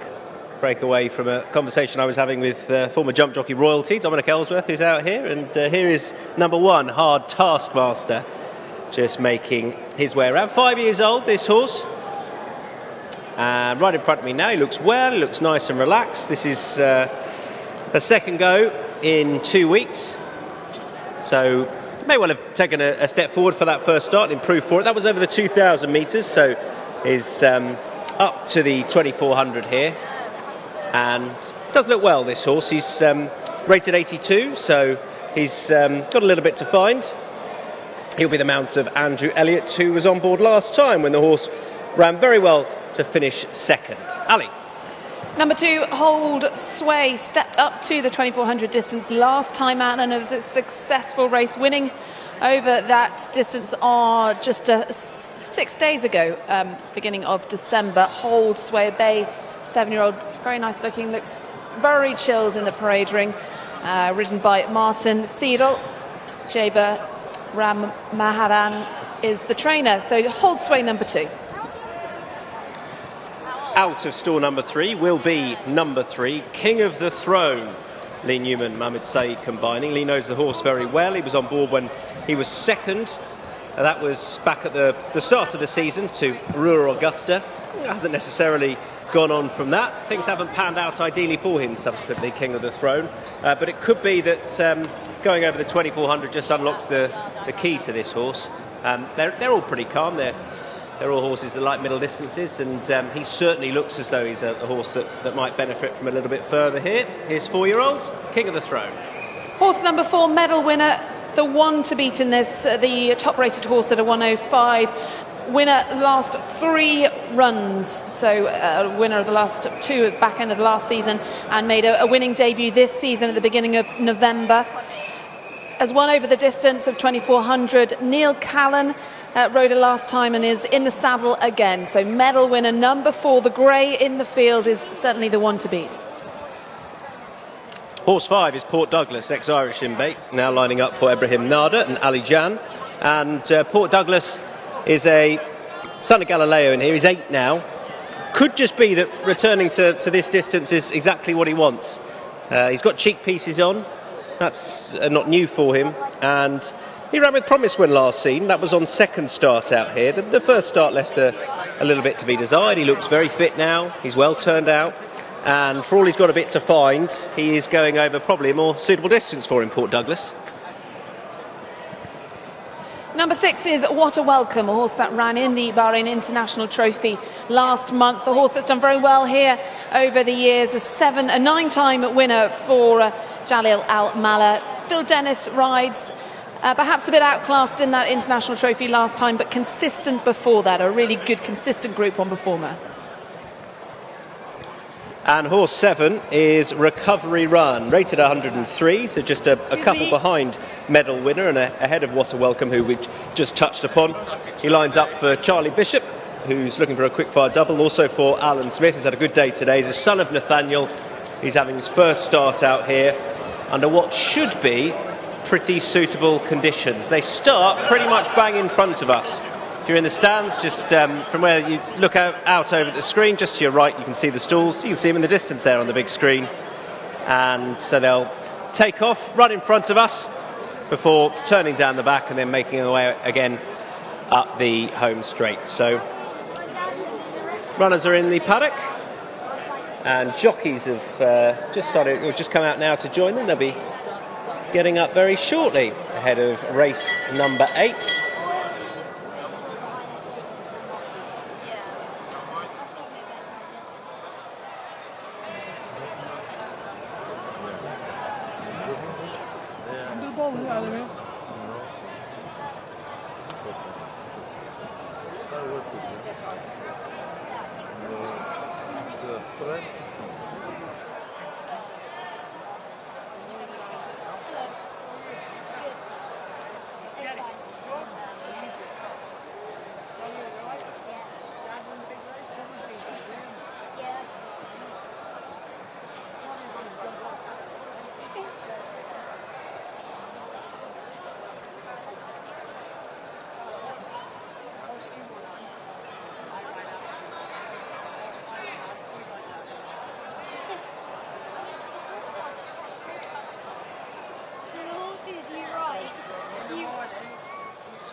Runners are about to make their way out onto the track for race 8, the Grade 1 National Day Cup.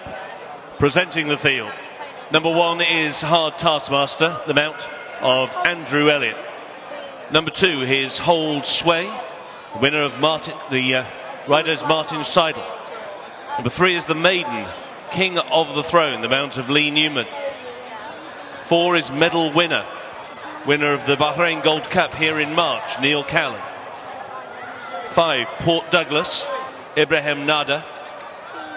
6, What a Welcome, Phil Dennis. And making his debut in Bahrain, number 7, Recovery Run, the only 3-year-old, mount of Charles Bishop. Those are the 7 for the Grade 1 National Day Cup, brought to you by Ministry of Information Affairs. They'll race 2400, starting gates here in the home straight, just over a circuit of the course, and the post time in 3 minutes.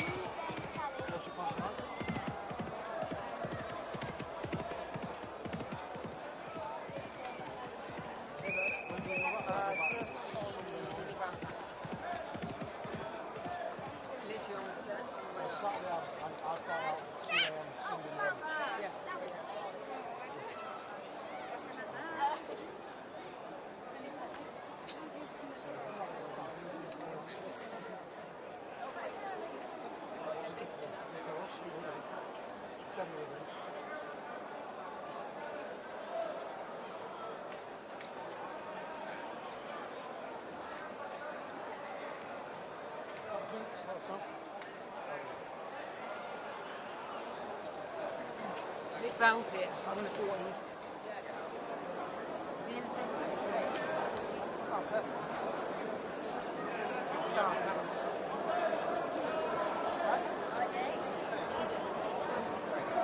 Know where you are. Oh, well, I've actually got a second window. I won't put my bags in your place.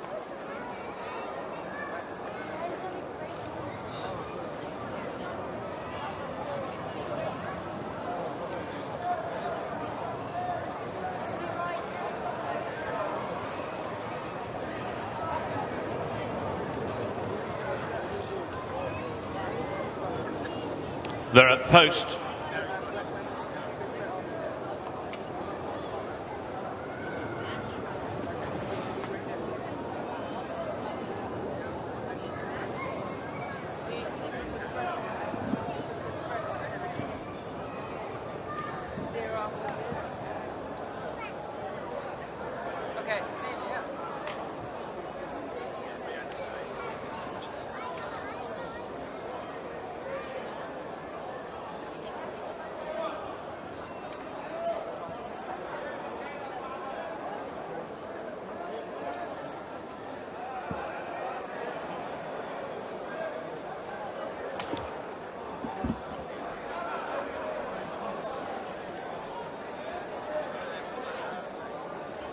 And now for the National Day Cup, sponsored by Ministry of Information Affairs.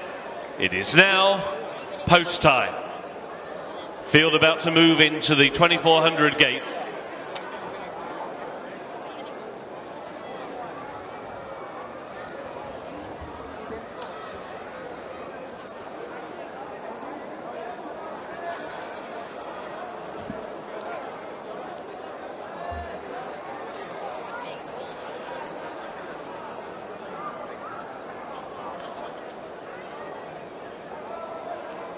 To the inside goes Hold Sway, winner of a course and distance handicap here on his last start, followed in by the 9 times career winner, What a Welcome. Big task for the maiden. King of the Throne goes in, bidding to break his maiden at the 17th attempt in Grade 1 company. Hard Taskmaster is in, followed in by the Bahrain Gold Cup winner, medal winner. Port Douglas goes forward, and Recovery Run to complete the line. They're in the gate, and they're off in the National Day Cup. Breaking the line on top, Port Douglas. And with a circuit to go, Port Douglas has the lead. The 3-year-old Recovery Run is extremely keen towards the outside as they go into the clubhouse turn. Between horses is King of the Throne. To the inside, Hold Sway. Out wide is Medal Winner as they make the spin down the side of the course. And now Neil Callan and Medal Winner have whipped right round the outside of the field and have gone and taken a clear lead of 2 lengths, which means Recovery Run will now chase his tail in second to the outside. Port Douglas is in third in what has already been a rather stop-start gallop. King of the Throne is racing in 4th position. Holds sway to the inside. Hard Taskmaster is last but one, and What a Welcome is the back marker, and heavily restrained as the field make the turn inside the final 1600s. A medal winner strides out now with a lead of a length and a tail. Recovery Run still straining the reins in second. 3 lengths away. Port Douglas the Rail is in third. King of the Throne in fourth as they go towards the halfway point.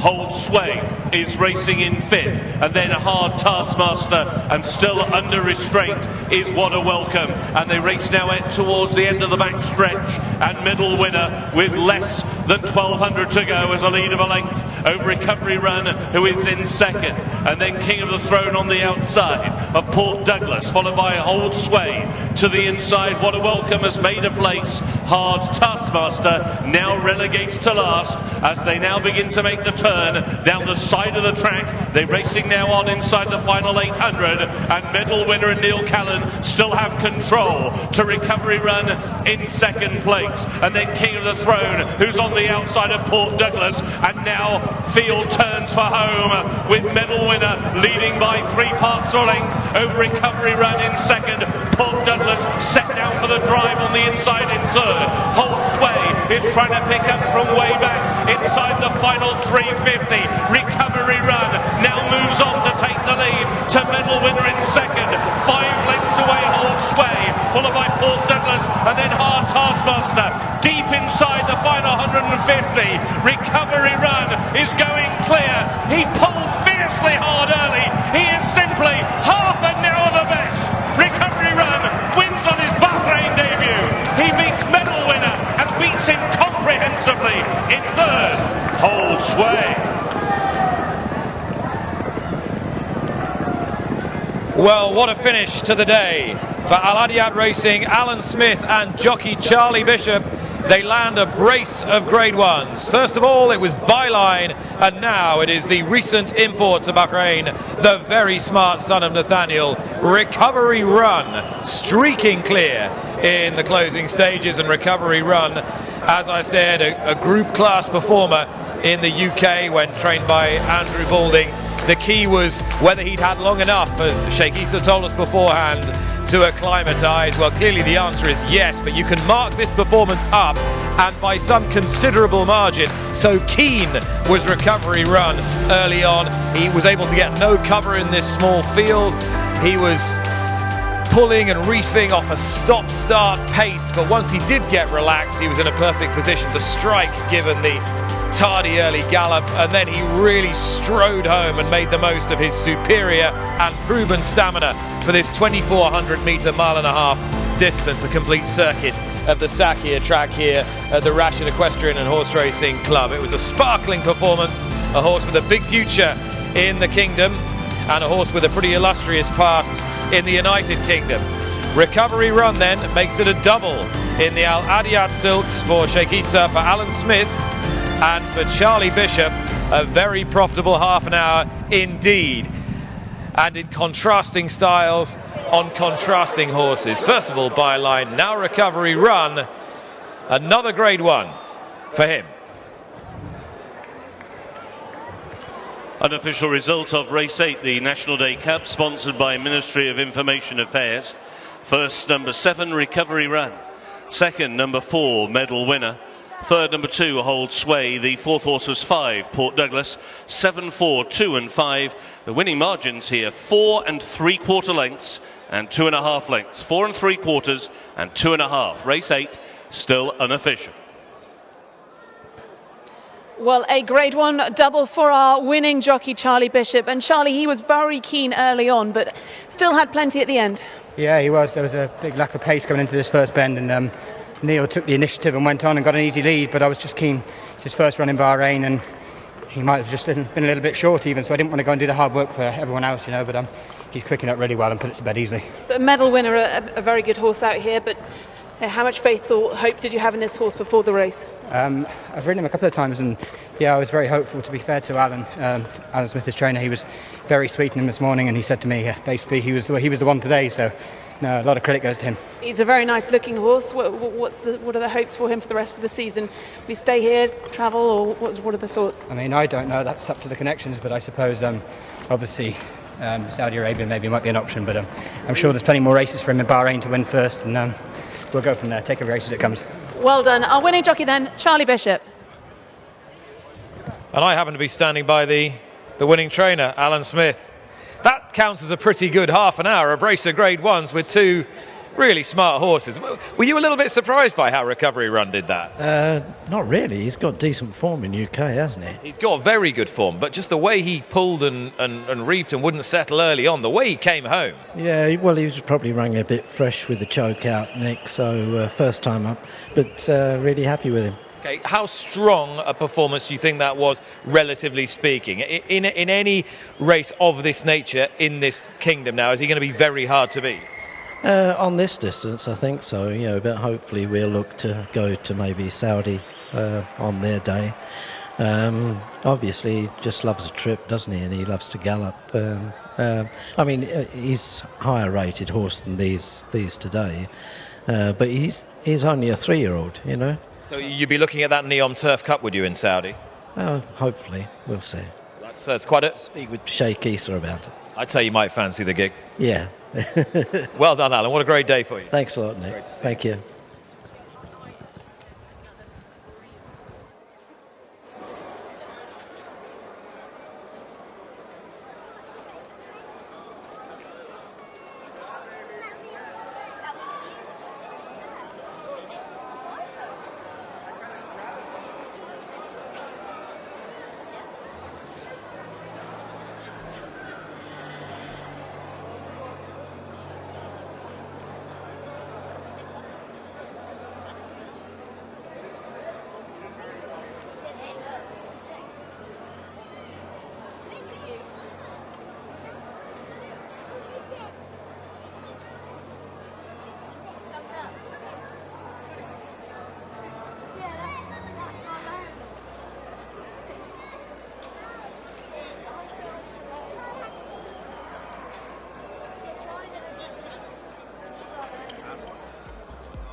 Delighted to be stood in the winner's circle with Sheikh Issa of Al Adiat Racing, watching his horse complete a quick-fire Grade 1 double. Sheikh Issa, congratulations. I'm sure it's nice to look back on that. Thank you very much. I think you're going to have to look back a long time to find a horse pull as hard and for as long as he did and win.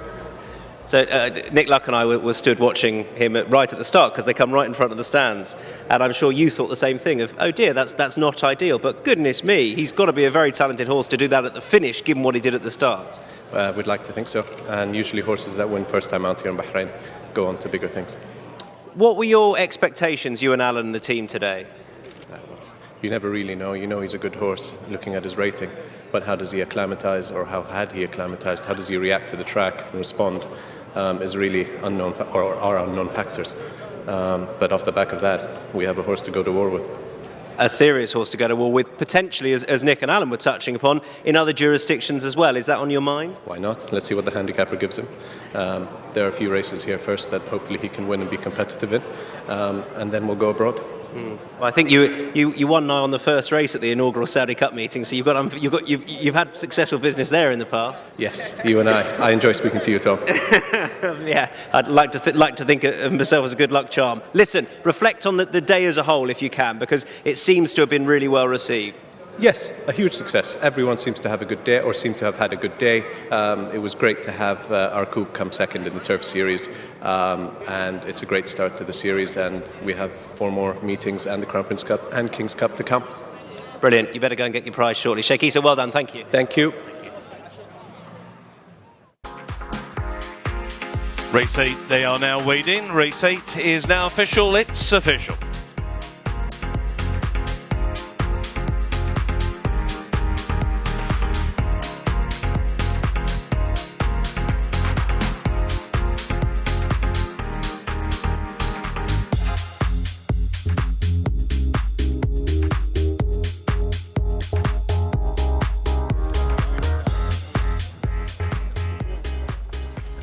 Our 8th and final race here today was the National Day Cup, sponsored by the Ministry of Information Affairs. Please welcome His Highness Sheikh Khalid bin Hamad Al Khalifa, and the presentation once again to Sheikh Isa's Al Adiyat Racing and Alan Smith, courtesy this time of Recovery Run. Both Recovery Run and Byline completing a wonderful Grade 1 double on the day for these connections, and both horses ridden by Charlie Bishop.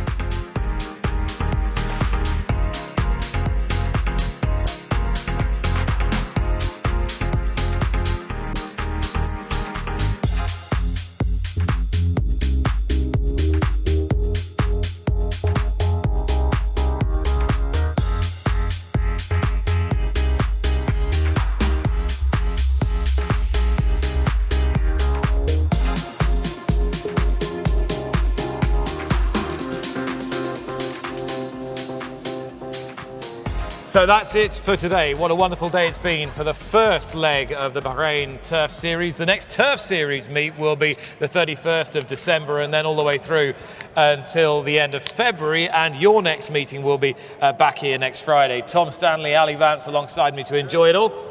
Enjoy it we have again, I think. It certainly was a great start to the International Turf Series. 2 races today. I think the foreign runners are needing to step up a little bit, get used to the fast track, the fast conditions here. They've only just arrived, but it could be a very different story come the 31st of December. Tom? Yeah, I think we said coming out here with the 2 races, wouldn't it be great to have a local winner and an international raider? We nearly got just that.